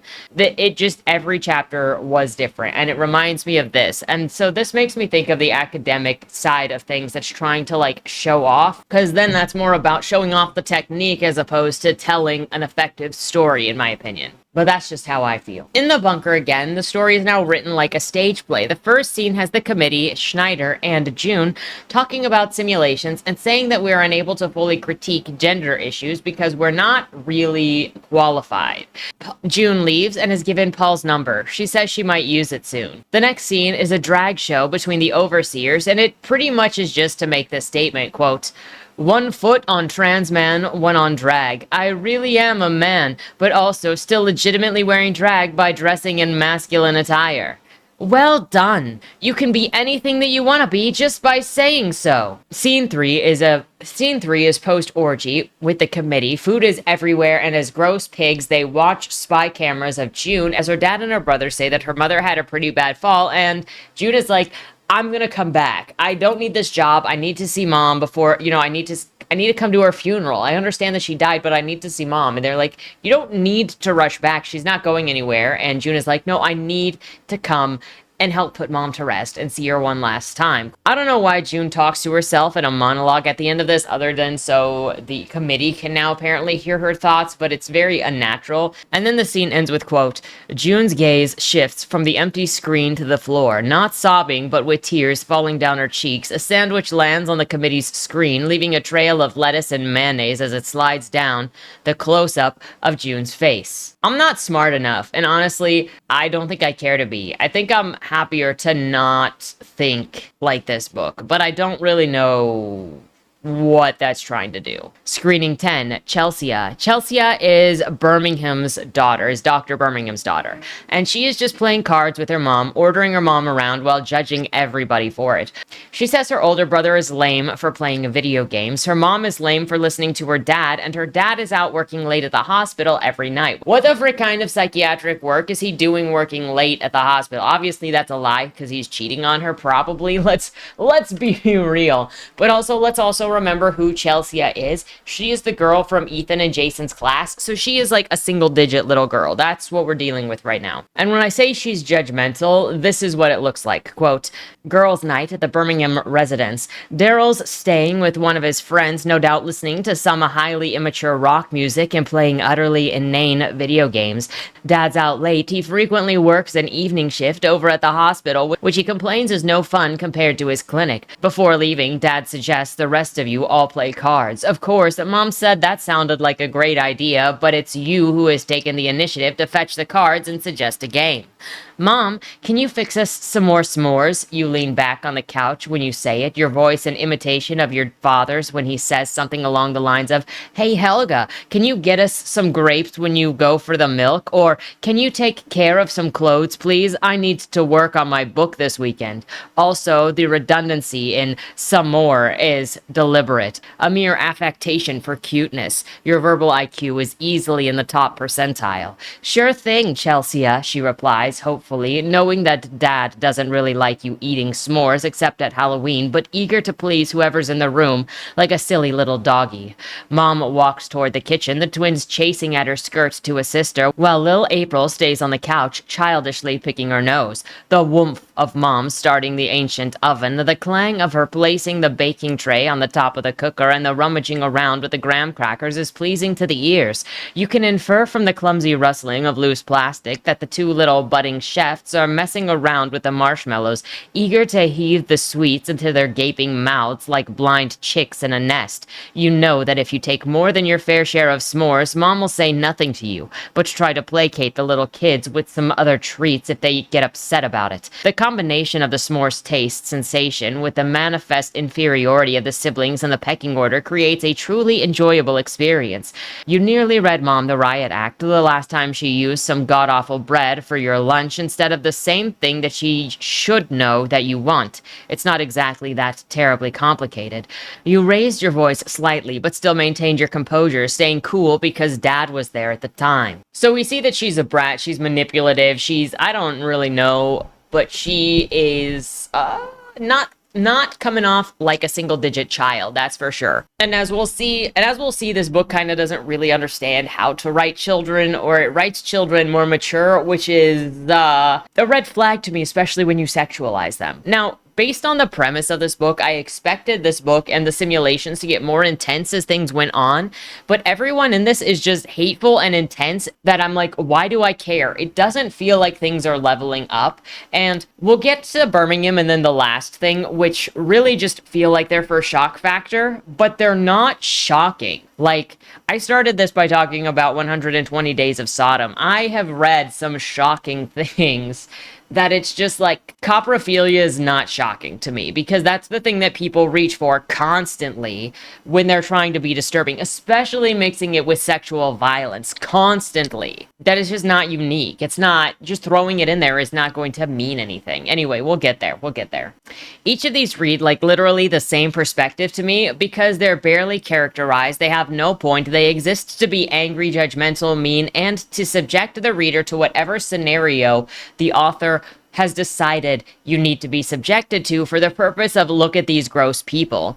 Chelsea manipulates her mom into feeling bad, asking her to do anything, and makes her mom apologize while ordering her mom around for more s'mores and to keep filling her hot chocolate cup. Side note, I hate how this is written. Quote, "I know, I'll just give them half each of this one," you say, careful to break precisely in half and stretching out the white goo like molten cheese on a slice of pizza, creating a long parabola of mallow that comes to rest on the space of table between the twins' plates once each piece of the s'mores is placed between them. The twins are as lost in the image of the s'mores having as you are, forgetting that you're not giving them quite as much as you gave the littlest of Birmingham.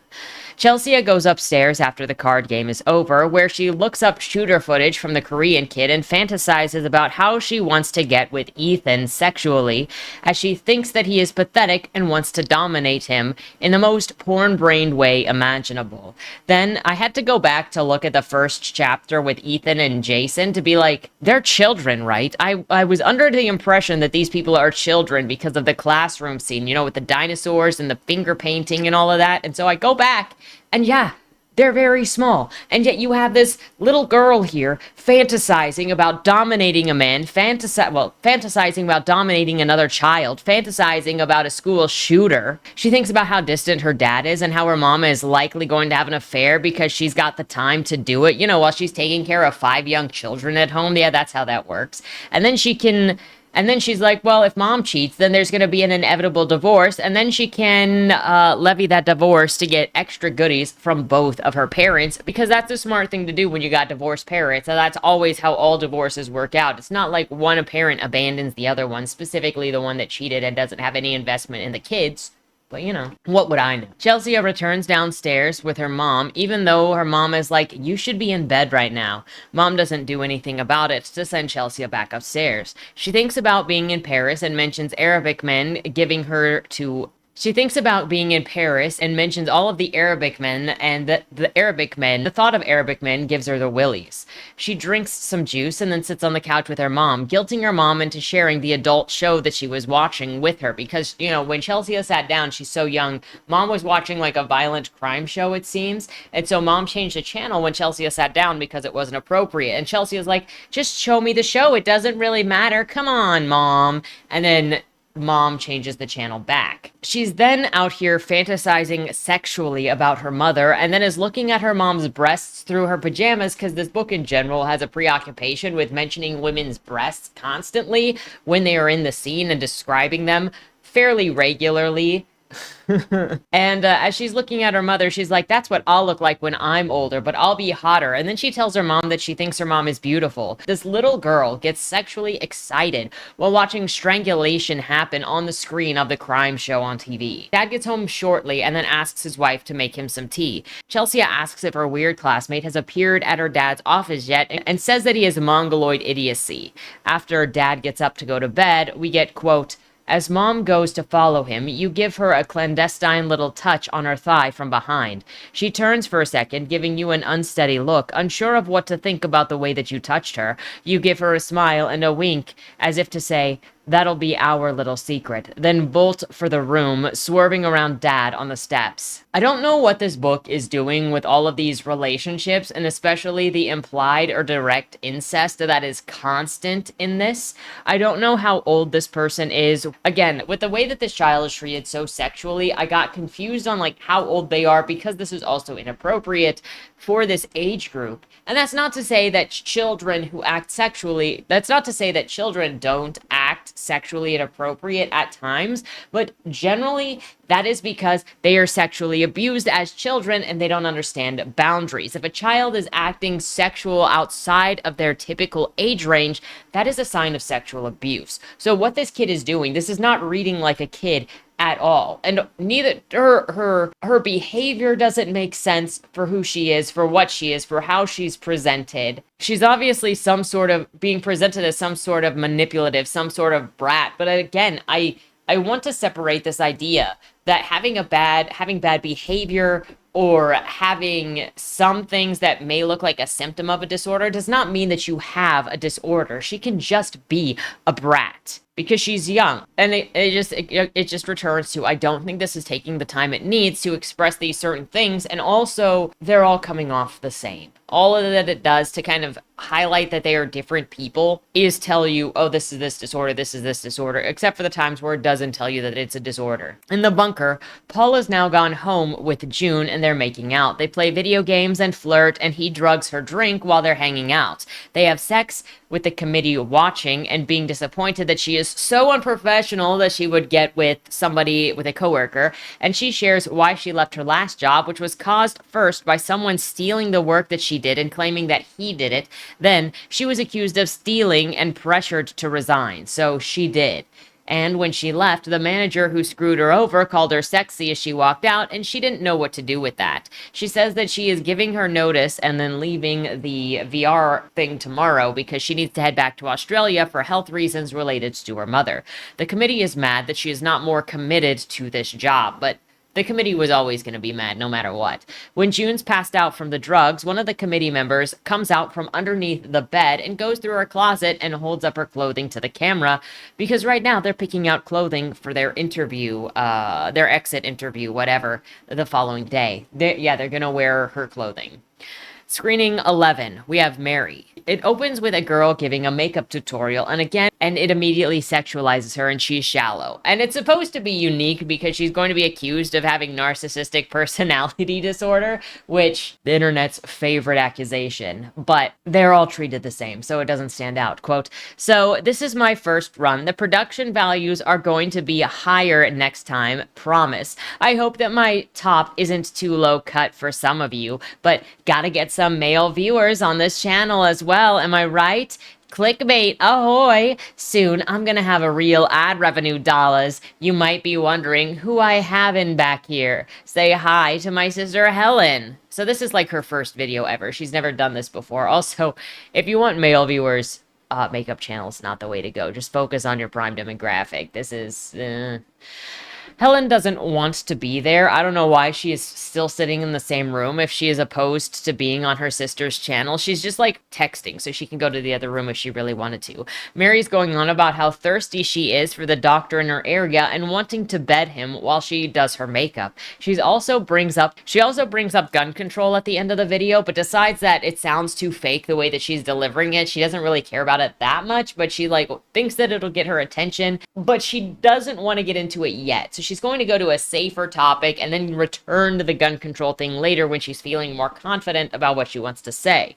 When she is done with the video and reviewing the footage, she notices that her sister is in the background doing the Nazi salute when she's talking about gun control. She goes down to dinner, and it's her mom, sister, and her brother Doug, the soldier who was mentioned earlier in the book, and she says that she started her channel. Again, she's thinking about how hot the doctor is. She thinks about how Doug should be sent back to war because, quote, that'll help him more than therapy, and he's got some Freudian issues going on, probably, I don't know. There's a lot of Freudian issues going on in this book, let's be real, but Doug's not the one showing them. I don't even know what Freudian has to do with war, because the way that it introduces them, it's like they're related. What's really happening is Mary is just mad that she had to give up her individual room, which was Doug's old room, because he came back, so now she has to share with her sister, and she doesn't want to share her room with her sister. It should be noted that when she came down for dinner, she noted her mother's appearance, and especially her large natural breasts. I told you this book constantly mentions the breasts, has the women specifically looking at the breasts. I don't think the dudes actually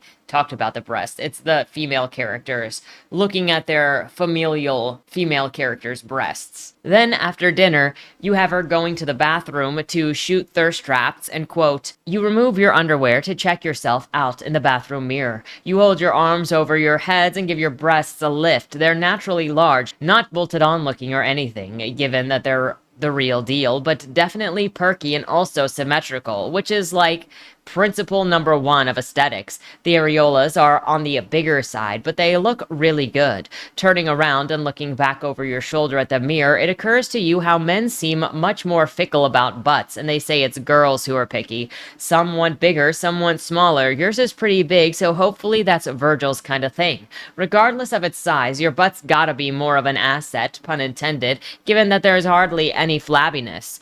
She thinks about competing with other content creators and catching up via spicy content.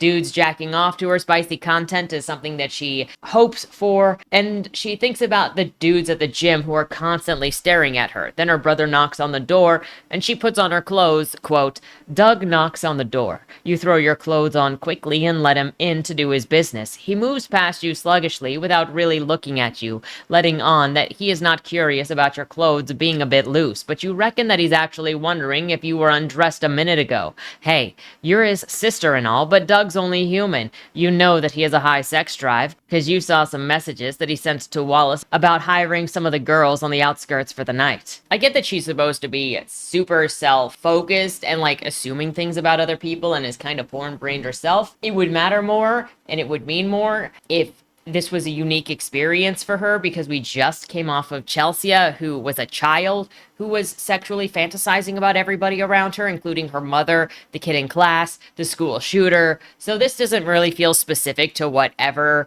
Mary is supposed to be, which is the narcissist thing. And instead, it just feels like a casual thread of incest that goes throughout the whole book. She goes to her room and her sister reminds her that she's not going to be able to date the doctor. It would be a violation of ethics. And Mary says, quote, "It's not like it's some big abuse of power. I stopped seeing him as a psychiatrist after like one session. He claimed that I had narcissistic personality disorder, which doesn't even make sense if your self-esteem is proportionate to how good you are. Tell me you don't know anything about psychology without telling me you don't know anything about psychology. No psychologist or psychiatrist worth anything is going to diagnose anyone with anything after one meeting, because you've got to do a process of elimination. There are symptoms that are on multiple disorders that you kind of have to do a process of elimination to get down to what it is. You also have to make sure there are no comorbidities. You have to make sure that stuff isn't because of an underlying situation in real life. And personality disorders are specifically harder to diagnose because of what they are. So it takes time to analyze the personality disorder. And then if you're dealing with a personality disorder like narcissistic personality disorder, you're not going to just straight up like throw it at the person if you want to help them, because you don't want to turn their pricklers on. You don't want to shut them down. You want to coax them out. You want to help them. They're not just going to throw a diagnosis at you, especially one that makes people sensitive, especially one that's going to like have a negative reaction. Like if you're a narcissist and you're going to shut the door on the person, therapists, psychologists are not going to do that. And it kind of irritates me so much when people are just like throwing it out that they go to a therapist once and then they've got all of these diagnoses now, when it's like the doctor might be like, you could have this. This is what we're going to look into. But generally, any therapist worth their salt is not going to just throw diagnoses at you after one session, because it's dangerous to do that. It is, you don't know enough about the person from an observation of 1 45 to hour long session. And if you're doing specific testing, because you can go in for certain types of testing, those take hours to do, and it's very specific testing. I don't think that there is one for narcissistic personality disorder. It's more for like neurological things that they have the testing. Or obviously if you're in prison and they're testing you for psychopathy, they've got an interview process, but the interview process is still multiple sections, which takes hours.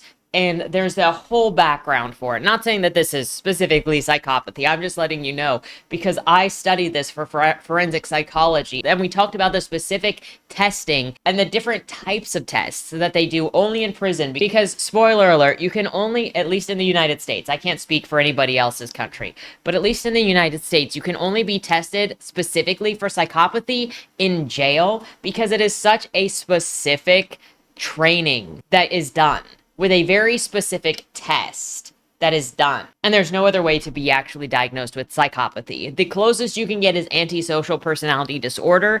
And again, it's a personality disorder, so it's going to be a process. But I digress.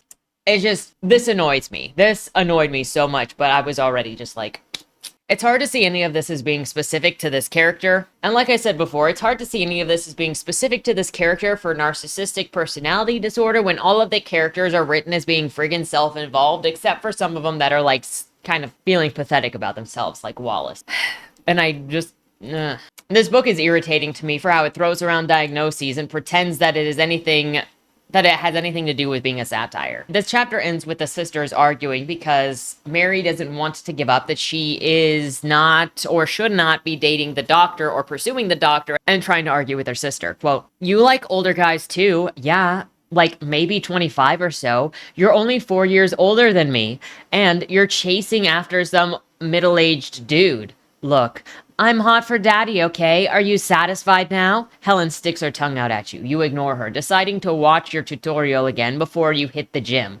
So in this, just to let you know, Mary is 20, which means Helen is 16, and then wants to date mid-20-year-olds as a 16-year-old. I hate this book. Back in the bunker, we're reading over a press release for what is called the Stigma. The press release isn't public, so this is just a part of the story that is a drag because it's during an embargo, and it just wants to show you that the overseers are going to be angry because somebody isn't kissing their butts enough, and it's performative because it doesn't change any of the story. Quote, imagine what it is like to live with depression, ADHD, or schizophrenia. You may know all of the characteristics of these orders. You may have met people who have them. Maybe you help them through their problems. You might say that you understand someone with a personality disorder, or claim that you feel empathy for someone with bipolar disorder. But if you've never actually had that disorder, you don't really know what it's like. We all know that the first-hand experience of mental illness is something that only those with lived experience can have.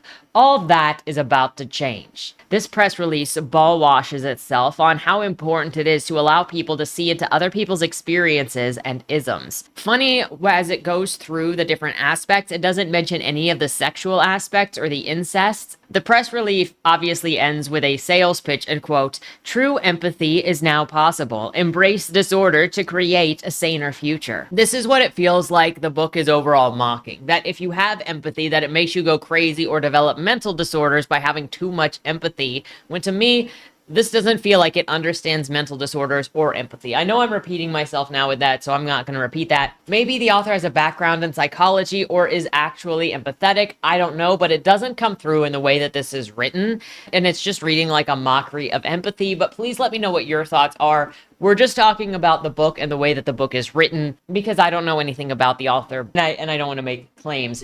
I can only talk about what I'm reading. After the press release, June is meeting with the committee, who are all wearing her clothing. She doesn't say anything about that and then tells them that she is leaving the job for a family emergency.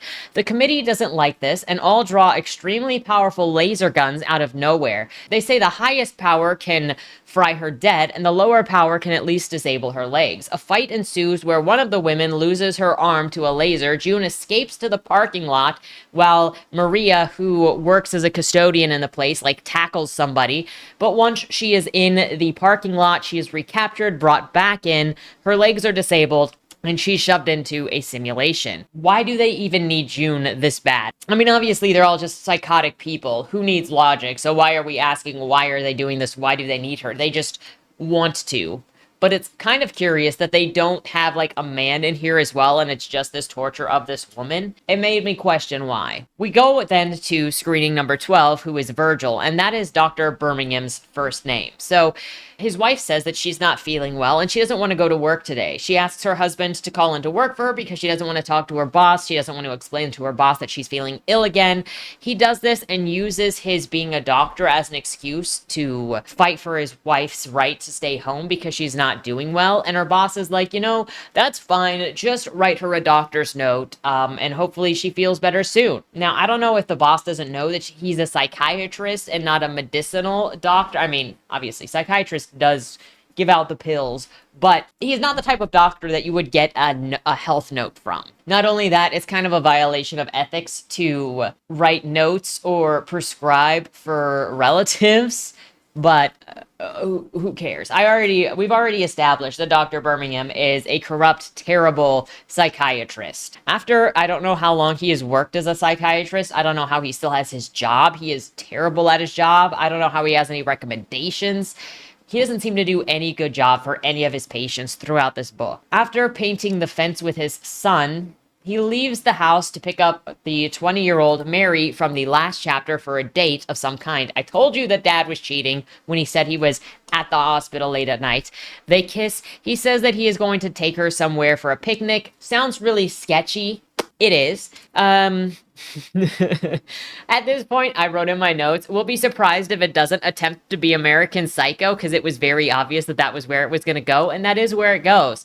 He, of course, drives her to an industrial park outside of town while she is going on and on about her YouTube channel. Quote, I'm really excited about my makeup tutorial series. I just uploaded the first class the other day. I don't have many views yet, but I just need to get the companies to see that I'm influencing for them and get them to promote promote my channel. The brands that I use are kind of obscure anyway, so they need my promotion. I mean, their stuff is expensive and everything, but I think that they need more brand ambassadors who are classy and who guys want to fuck. Not like some stick insect, like some companies still want the gold star for having a plus size model, but if you actually do your research on porn instead of fashion, most of the most popular porn stars are around the same size as me, even though doctors would call me overweight in BMI terms. Like, I don't think guys are trying to be politically correct or inclusive or something when they jerk off to women like me, you know? You assume that she's looking for a compliment, but a simple nod does the trick. So anyway, once I get enough views, I think that I can try and leverage the exposure to get into some other modeling works or like acting or something. And I want to go to Hollywood someday, but I figure that I can make a name for myself just as easily online while living with my mom for the time being, rather than trying to break right into real stuff. I want to be able to say that I already have the audience first, you know? I'm just gonna say, like, how did this happen? How did this connection between Dr. Birmingham and Mary happen? Because the last thing that we saw was her saying that she was going to hit on him, but we didn't actually see them interact. We didn't see her pursue him. We didn't see any interaction between them at all. And all of a sudden, they're now dating. Now, sometimes you can make that work, but at this point, I'm like, we're supposed to be watching these characters interact in dysfunctional ways, and we're not. The only thing that we're seeing is accusations of mental disorders or personality disorders, or what we are about to see with Dr. Birmingham, which is shock factor. And they get to the picnic site, eat, set up a tent, have sex. Quote, Mary guides you inside her. She's not that wet inside just yet, but she starts moaning almost immediately. Don't you love it? She asks rhetorically, and you nod. Though starting to moisten, she rolls her eyes, waiting for you to ham it up. Yeah, Mary, you're the best I've ever had. Well, come on, ram it up into me.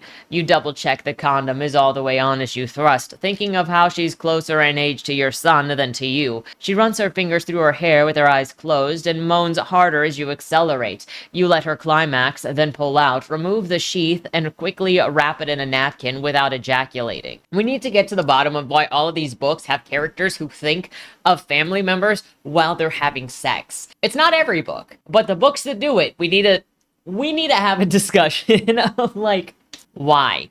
Why do you casually do this? I don't even think they realize they're doing this most of the time, especially when we're talking about kids. Many of them think about children or minors in general when they're with somebody. It's not normal. And I'd like to think that a character like Dr. Birmingham, who's supposed to be a psychiatrist, would be aware of this. But again, the incest in this is so casual between characters that there is very little separation between characters.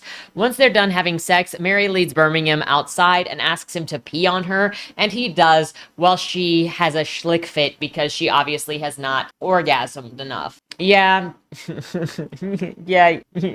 After that, they go for a walk on a path. He pretends to see something off of the path and then stabs her. He gets a body bag from his car, shoves her inside while avoiding a couple of young men who are also on the path out there to camp. He then takes the body deeper into the woods, burns it in a hole, and after that, he realizes he needs to poop before he heads home.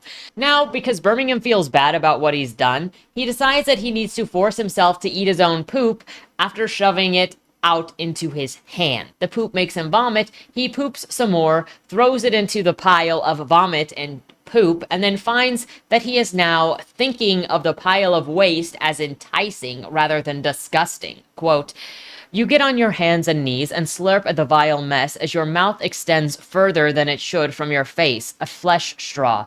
The puke and poop now possess a savory umami flavor, and you swish them between your teeth before swallowing, feeling the food at various stages of digestion slip down your throat, slightly burned by the stomach acid that the chicken sandwich brought with it on its way up. This time, what you eat stays down, and after a moment your mouth and stomach feel like they're almost back to normal, apart from a little numbness. You jog back to the car.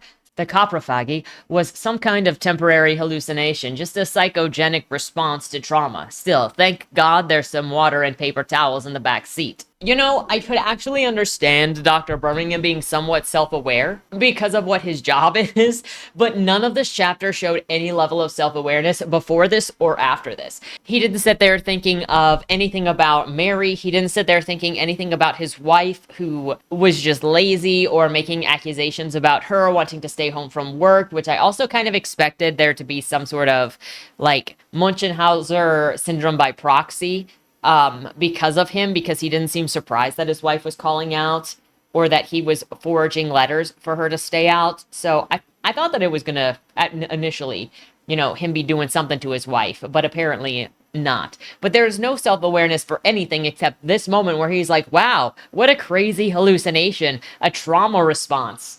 And that'll be the end of any level of self-awareness. And instead of it being something that feels natural, it just comes off like the narrative thinks the reader is stupid, and again, is handing it to the reader what the author wants the reader to think, and it doesn't work for me. Birmingham gets back into his car and monologues about Mary. Quote, "You're dead now, Mary. The great big world will just have to continue to turn on its axis without your makeup tutorials or those 10-second videos of you shaking your butt online. Who knows? Perhaps you had some great movie role in you as well. A comic book, superhero, and a tight outfit. Oh, and not to mention your career in pop music, an Emmy, Oscar, and an AVN award. Not that it matters. You can't write songs or play anything. I'm sure that you would have rivaled any of the icons that came before you. Narcissistic personality disorder. According to the Diagnostics and Statistics Manual of Mental Disorders, it is characterized by a sense of grandiosity and arrogance that is disproportionate to the level of achievement, preoccupation with fantasies of great success, possessing a sense of entitlement, and requiring excessive admiration, amongst other symptoms. We've had to agree to disagree on whether it was out of proportion to your abilities, Mary. Perhaps the prevalence of MPD is just symptomatic of our times. Who knows?" I hate this rant because, one, who does this? Who does this? Why is he ranting about this? Two, it just feels personal in a weird sort of way because, like, why does Mary matter? Number three, she doesn't have to have narcissistic personality disorder to just kind of be egotistical. People do this all the time. They pretend that having different types of personalities means that you have some kind of disorder. Maybe she's just a stupid 20-year-old. Do you know how self-centered 20-year-olds are? 20-year-olds... Sorry, 20-year-olds, but a lot of 20-year-olds are stupid, okay? I had my own issues when I was 20 that I'm glad that I'm not dealing with at the moment to the extent that I was. But 20-year-olds are emotional. And this is no offense to like all 20-year-olds, because obviously not all 20-year-olds, but it is an emotional time. It is a time of learning. It is a time of things. And having dreams as a 20-year-old, having high dreams of a 20-year-old, doesn't mean that you're a narcissist. When I was 16, okay, I was naive, okay? I'm still pretty naive, but I was naive for a very long time. But for some reason, I always had this dream that I was going to be a musician. I sang, I was in a children's choir as a kid, and then I was doing private music lessons, and I had a massive range. And I was like, bruh, I'm homeschooled. I am going to graduate at 16. Because I'm homeschooled, I'm going to finish school, I'm going to finish high school early, then I'm going to go to Columbia Community College down the street and get a 2-year associate degree, and then by the time I'm 18, I'm going to get a record deal and be a musician because I can sing, and I'm learning how to play the guitar, but mostly because I can sing because I was not doing guitar very well at the time, but my voice was like... And how was I going to start a music career because of an associate's degree? I don't know. That's just the brain of a child, okay? That is the brain of a teenager who is like having dreams for the future, and having big dreams for the future, wanting something of the future, doesn't make you a narcissist. And I get what this is trying to do with the way that it set her up with thinking like, oh, she is fat. She thinks she's pretty. She thinks all of these people on the internet are jacking off to her. She thinks that she is worth these big companies. She's probably dissing on big companies, big makeup companies, saying that they are niche and they need help and they need a brand ambassador who is a nobody because this is trying to say she's narcissistic.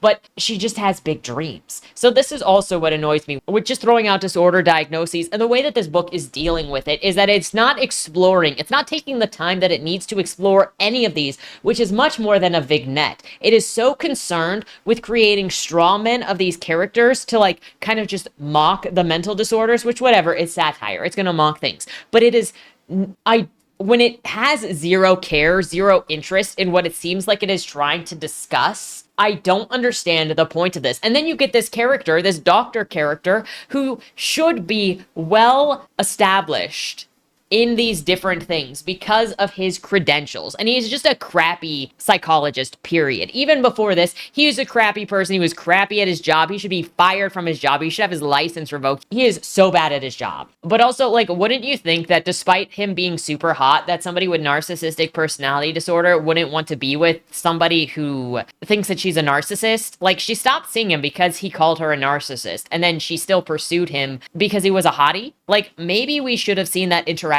between the two of them where he fed into her narcissism, and then that could have developed it more than just saying, yeah, she's a narcissist because she has dreams as a 20-year-old. When I was 20, I was still in undergraduate school for, I know, big surprise, I'm not 20 now.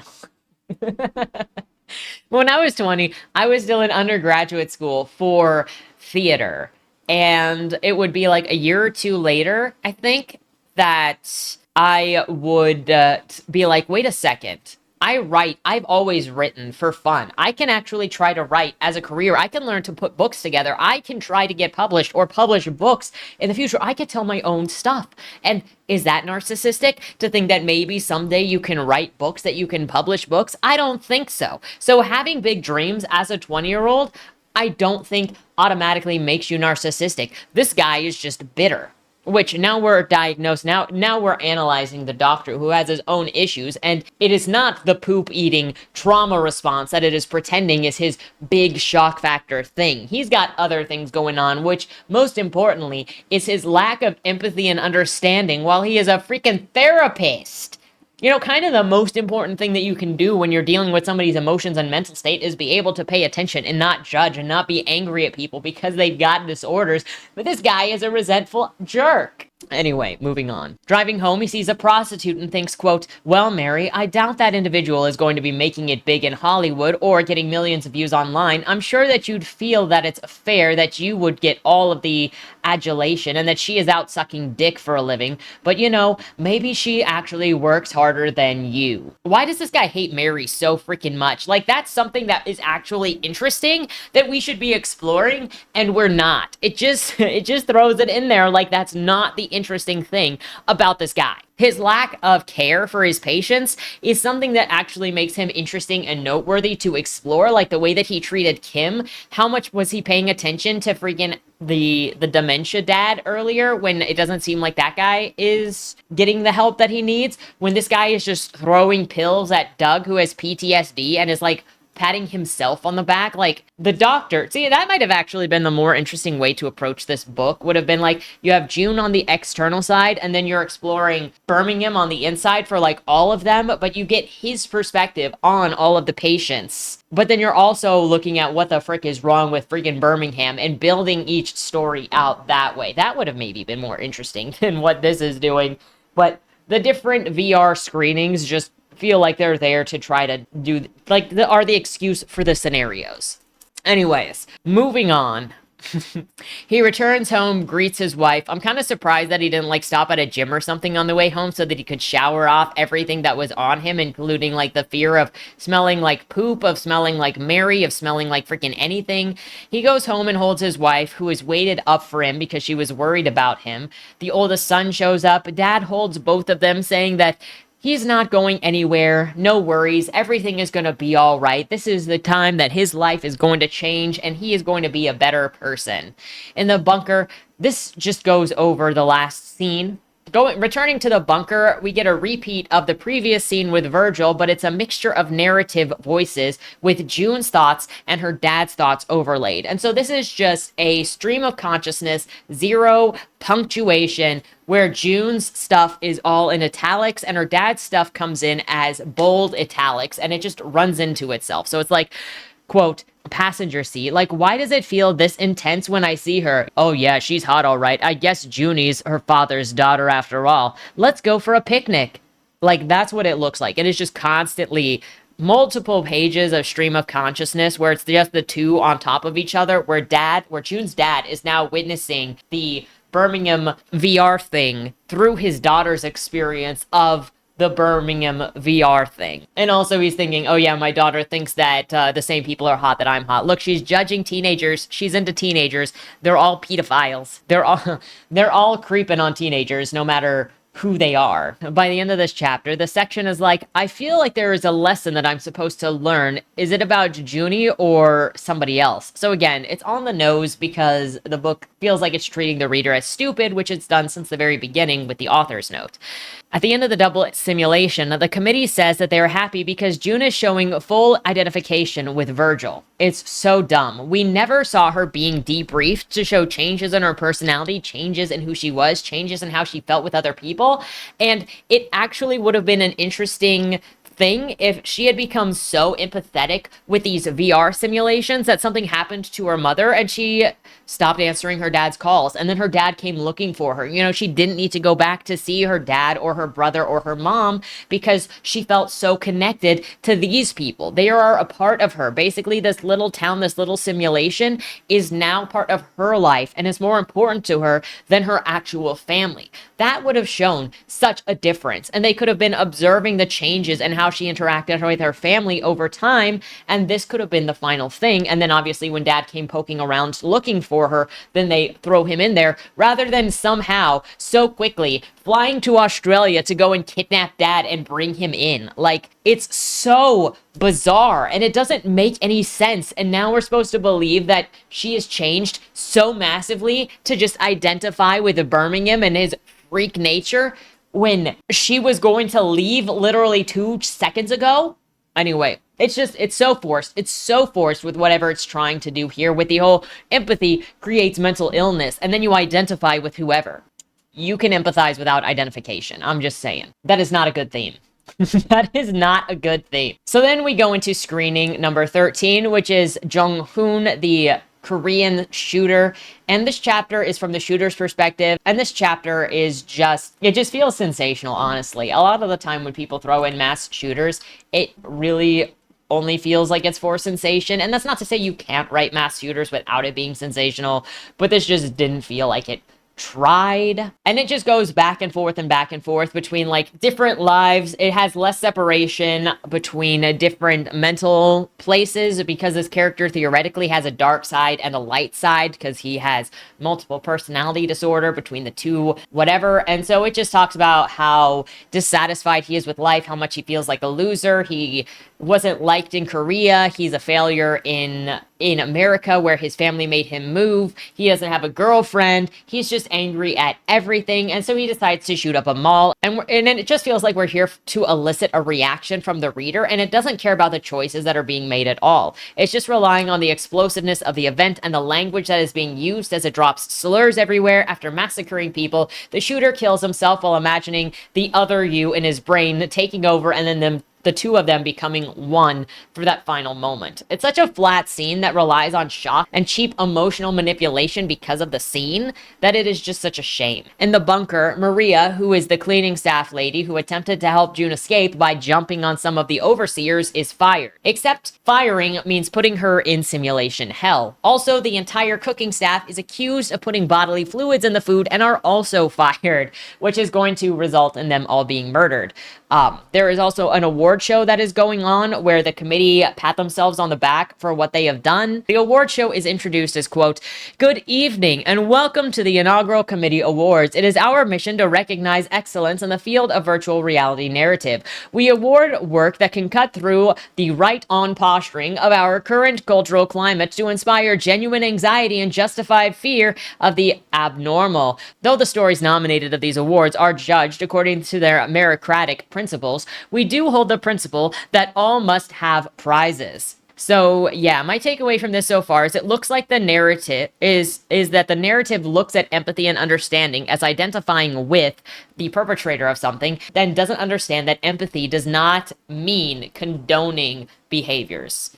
Which is an idea that I've seen tossed around so often, where it's like, no, you can't understand why somebody does a thing, or else you're saying that it's okay they did the thing. The first one to get an award is David, who gets an award for the mother who killed her son all the way at the beginning. And he says, quote, "It's such an honor to be part of this working group. When one gets so many rejections in academia, it's so validating to receive this kind of recognition. In our current neoliberal dreamscape, our nations will likely be increasingly dependent on family carers." Of course, this reliance on carers is a gendered issue, as I touched on in our work, as well as intersecting with global inequality. But this dependence on carers doesn't mean that we can't extend the fear of neuroatypicals to and through those who support them. It really means something to me that I can use the mainstream audience's own empathy to sell involuntary euthanasia to them. Whether anyone else buys it or not is up to them, but I know that we've done good work together.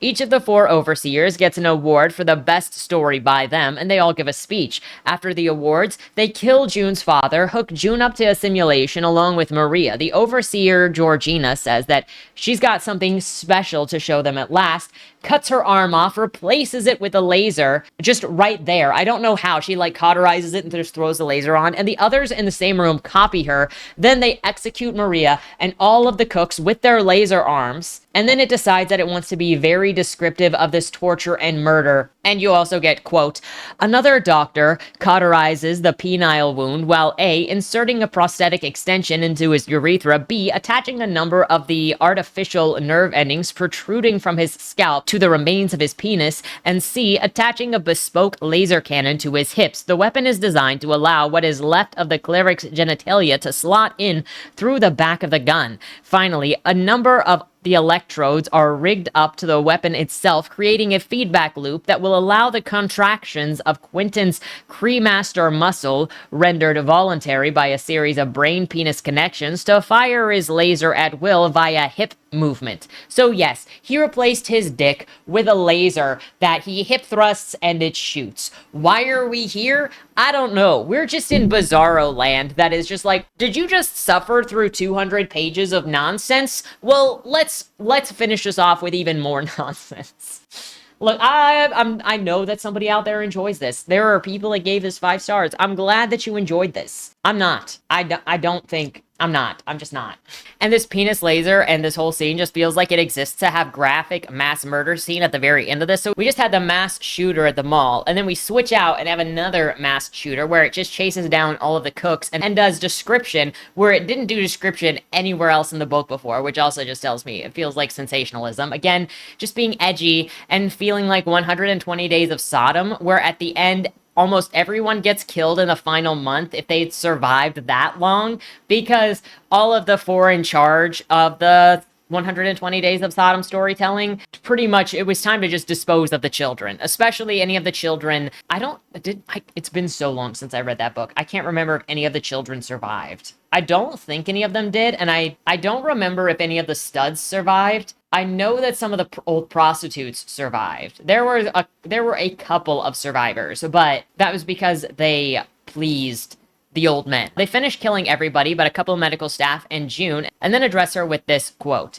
"Sorry if this has all been a little too much excitement for you, Miss Meddleson, but in all of the mayhem, do spare a thought for us. Our great anger has built up over the decades of microaggressions, perceived slights from heads of state, people getting our names wrong in emails, rejected research proposals, and almost relentless baiting by a politically correct, right-on commentariat. The resentment has balled up in our intestines, and now our cathartic release is upon all.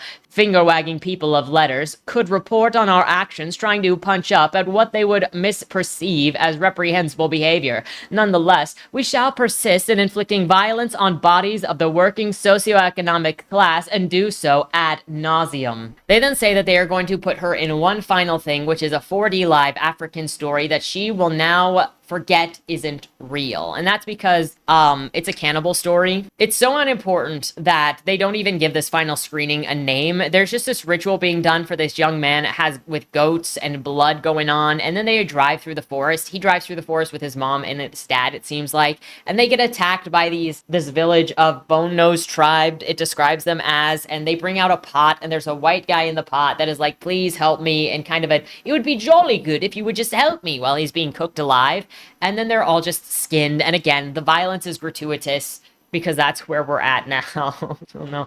Violence is not shocking. Like, if you're trying to be shocking, if you're trying to be transgressive, the fact that violence exists is not transgressive, to me at least. Anyway, the tribe kills them and eats the character, skinning the character, and the way that they made this 4D is that it's going to later say that they also had Rottweilers ripping June apart while she was going through the simulation, so she could feel the screaming as she also died along with the thing, along with the simulation. This chapter ends with, quote, "You pray to your ancestors, begging them to help you out. You can hear the Jeep starting up and the sound of its engine getting farther away. As two cannibals come closer, they chant kuru, kuru, kuru. Their skin becomes an even darker shade of ebony, and their stomachs distend into potbellies.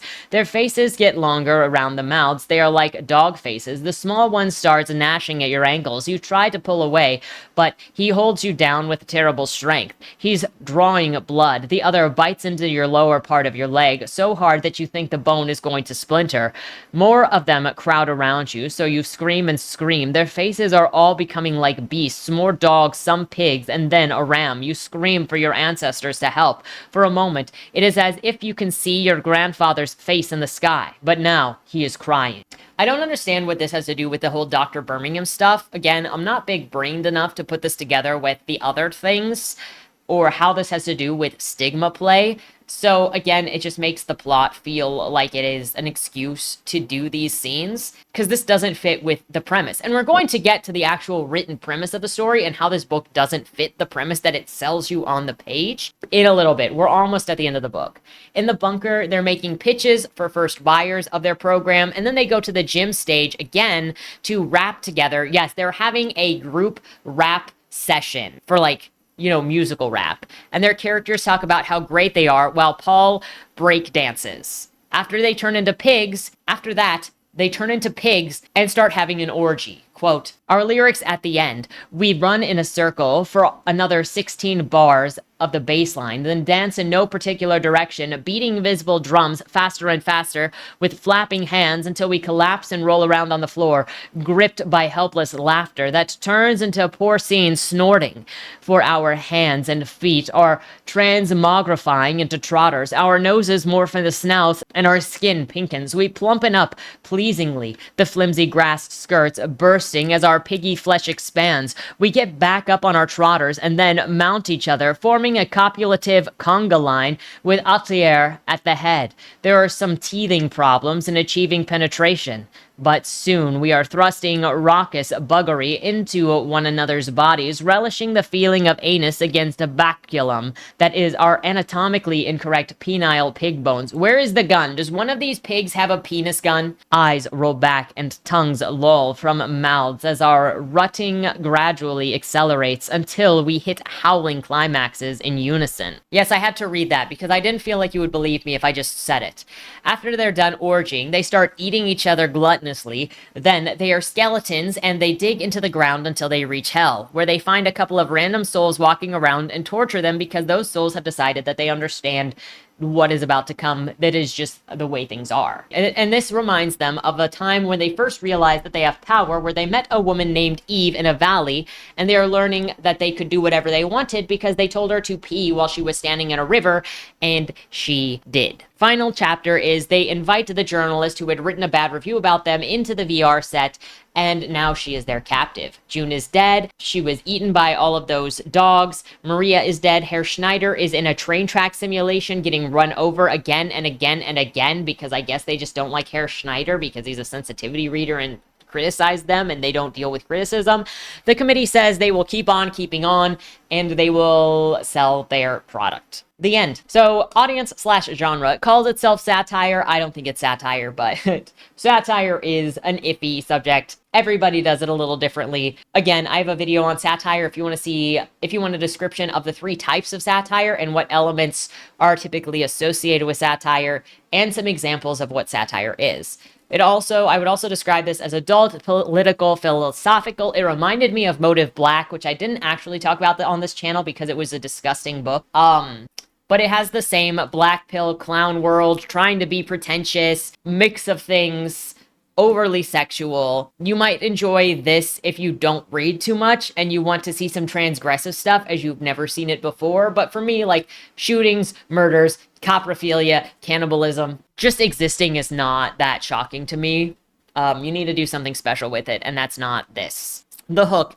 At 50 pages in, I wasn't sure what the plot was trying to do, but force feed the reader into predetermined scenarios with the insert character of June, which is what her purpose felt like, is she was the character for the reader to be as the insert into the simulations, which whatever. Was it supposed to be compelling? Were we supposed to be feeling June's changes? I don't really know, because there was nothing here to care about with June. There was nothing to get connected to. And then you had that mixed with the bunker stuff with the overseers, where they weren't even interesting. They were just pretentious. Language/writing. The language, writing, and ideas are done on purpose to evoke an emotional response, especially in the mass shooting chapter, where it just feels like it exists to be as transgressive as possible, so that it might point to a reader who critiques it as trash as having been offended, which that's what it feels like from the very beginning with the author's notice. Like, well, if you don't like this, then you don't get that it is being transgressive on purpose, and why didn't you put it down, you pansy?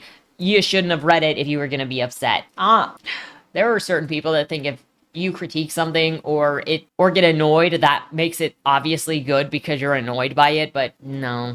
There is no point to any of this, though. This book doesn't explore anything that it presents. It is just a scene from an angry perspective who feels like he has never been good enough for anything and was mad about the world for not giving him whatever he wanted, and then he shoots people while throwing slurs around and insulting everyone. It did feel like the satirical novel Incel, which I read on this channel last year. That book was actually interesting and well done, I thought.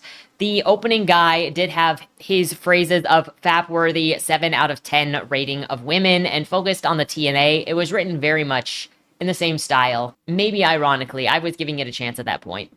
It switches between writing styles at random intervals, and I'm not really sure why, because it didn't strengthen the story. So I mentioned this before with kind of showing off literary techniques, maybe. Not even techniques, just styles of writing, honestly. And by styles of writing, I mean plays. There was the rap, there was the character profiles, there was the using you because second person is rarer, but that was actually, I think, an intended writing technique where it was putting you in the seat to do things to you that you could not escape because it was the we doing things to the you. I do think that was on purpose. Descriptions. There were no descriptions, but for the gore, particularly later on. Otherwise, there's really no description of character, but boobs. Setting, not really. Yeah, it doesn't try to build anything out for you to see, because it is just, I'm going to tell you that they have this illness and then move on. Characters are not really given names either. Even when a scene starts, you kind of have to figure out where you are, who you're with. Like, it could say, oh, Barry is in her bedroom shooting this video. It kind of just jumps into things. World building, it's barely there. Mostly breasts and making women extremely sexual and a lot of incest, as it were. It felt like Gunnar mindset world all the way through. It barely describes anything or creates anything, but it is trying to be some sort of near future dystopian, obviously with the technology. For the characters, I didn't feel like there were actually characters in this. They were all totems of what the book was trying to portray in the characters, mostly the mental illnesses that it said, but also I don't trust that those mental illnesses were the only things being portrayed. Like Birmingham's thing was obviously, oh, he just had a trauma response hallucination. I don't think so. But, because I don't trust the narrative, to be honest with me. I think the narrative is being a jerk. I think the book is trying to trick the reader constantly. So you've got like Birmingham doing this thing, but obviously the way that he talks about Mary and the way that he treats his other patients, there's something going on there that is not as specifically said as Mary has NPD. And I don't know if that was done on purpose or not, because I don't trust the narrative of the book, and I don't trust the way that the book is written. But the characters, none of them are specific. None of them stand out. They all sound the same. And you even get to these children that don't sound like children. Plot. Okay, this is the plot from the Goodreads page. Quote, in a future that's closer than we might like to think, a groundbreaking virtual reality promises to redefine our understanding of mental health. But at what cost? June has been stuck in a rut, both personally and professionally, but she now has a a rare opportunity, testing the world's most advanced VR simulations.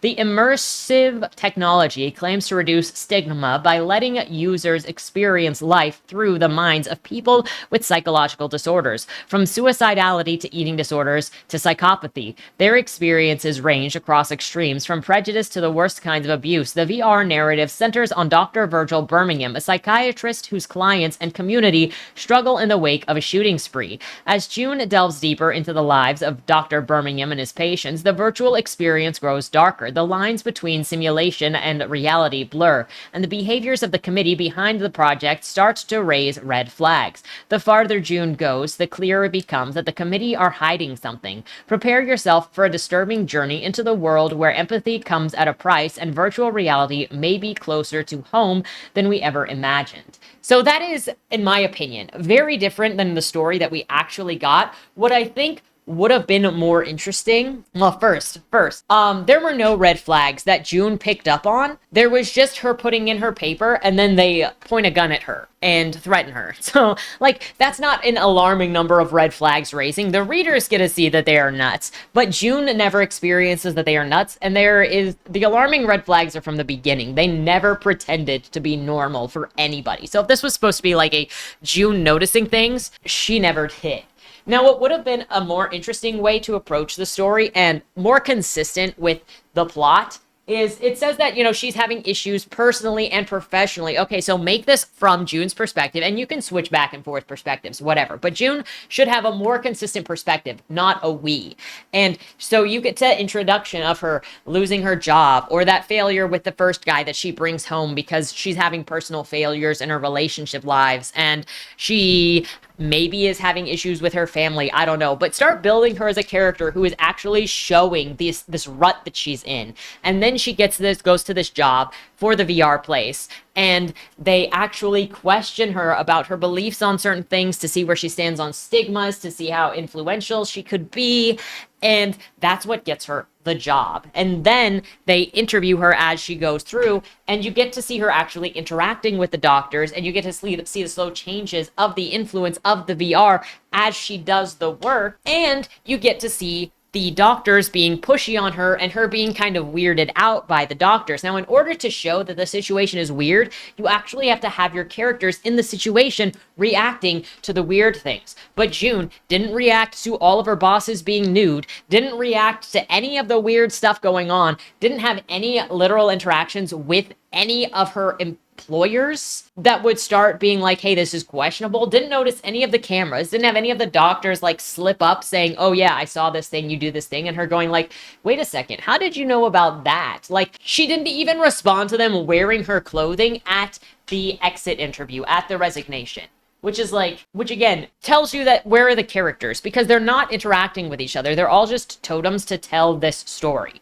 Now, because you didn't actually see the character changing, there was no escalation in the story either. Like, every single one of these scenarios was pointless because there was no difference in any of the characters. So why were we here? It didn't match what this plot is. And then you could have had the whole Birmingham thing where you're actually trying to help June be more theoretically empathetic, because that's the whole experiment, right? Is to try to get her empathetic. So then you put her in Dr. Birmingham's perspective, and you get her to start identifying with Dr. Birmingham with continual exposure. And then her seeing these other patients and escalating the patients as it did until she starts empathizing with the patients. So she's feeling Dr. Birmingham. Dr. Birmingham is doing his job as an actual therapist, even though he can still be a weirdo. You can make him a weirdo, but also start him out like fairly normal-esque and then escalate things so that June would have empathized with him early on. And then by the time he gets to doing the crazy things at the end, she already fully identifies with him. So it makes more sense. Like, so you can see that transformation of the mind. That's what makes sense. But this didn't do any of that, which is why it doesn't feel like it's actually doing what it says it's doing, which is commenting on the social stigmas, being a satire of these things. It just feels like an insult and a mockery to empathy, and it doesn't understand empathy or mental illness. Overall, the book feels like it was talking down to the reader the whole time, with this belief that it was educating someone who was much dumber and who had never run into any of these thoughts before in their life or any of these scenes before in their life. If you were to imagine what it was like to be force-fed a red pill, It's always this style of book, like with Motive Black, and they always call themselves satire. But while this book says it's about empathy, it feels like this book hates people, including the reader. It's an excuse to mock, belittle, and abuse the reader while calling it satire and having no idea what it is doing. I've run into so many books of a specific political disposition that call themselves satire, are sexually obsessed, and write the same exact scenarios. Like, it's shocking, especially with martyrdom and violence. I need people to read some freaking books and not just Twitter and podcasts and then think that this is startling or fresh or new. I don't see who these books are for, except for like-minded people to like pat each other on the back and have sessions about how they are true and then think that they are awake to the truth, and then that they are educating society. Finally, the choice to put this in second person doesn't throw me. Like I said, it's a literary technique, and I think that worked for what it was trying to do, but it just felt like it wanted to abuse the reader even more specifically because it's you. This is happening to. The author is doing this to you. The book is doing this to you. That's part of what it is trying to do, to make you, to force you, to put you in the VR simulation, which is why it was written in the way that it was, in my opinion. And that was a successful choice for what was happening. But overall, I don't think it was successful. And this idea, the way that it mocked empathy or satirized empathy, I don't think was successful, and I don't think it had the message that it was trying to do, but maybe it exactly did, which is if you empathize with people, then you get mental illness, and the world goes crazy by empathizing with people because now you're just condoning all sorts of shenanigans. I don't know. Let me know what your thoughts are about the theme, about the presentation of the theme, about what you think this book is trying to accomplish, because there is a lot to talk about with this book, even though I don't like it and don't think it was well done. There is still stuff to pick apart in analysis. So let me know where you go with that. With that said, have a great weekend and don't die. Hello, boomers! My name is Yanananana. How are you feeling today? In case you didn't know, I'm a YouTuber from Nide, a small town in eastern Ukraine. My family has never really understood what I do in the woods, but all I've ever wanted is to make a better life for us all. Papa always comes home from the mines dirty, angry, and tired. It's a necessary evil to do your job and be in a place that you don't want to be. But I've never wanted to spend my life doing exactly what was necessary of me. Everything changed for me when a couple of Americans appeared at my door. They said they wanted to sponsor my channel and handed me military-grade explosives. Can you believe it? Military-grade. The lights will be incredible going forward. With this help, my videos will be next level. I just hope they are as they say, and this isn't some kind of trick. I mean, what would there be to gain? Boris says people are simple. Everything comes down to money and power. And Alex tells me ignorance will not save me from trouble. I understand where they are coming from, but I do not like to think that way. There is more to life than a cruel of superficial goods, hatred, and destruction. Anyway, I do not like where this video is going, so I will see you on the explosives field. Boom, boom, boom. Salute.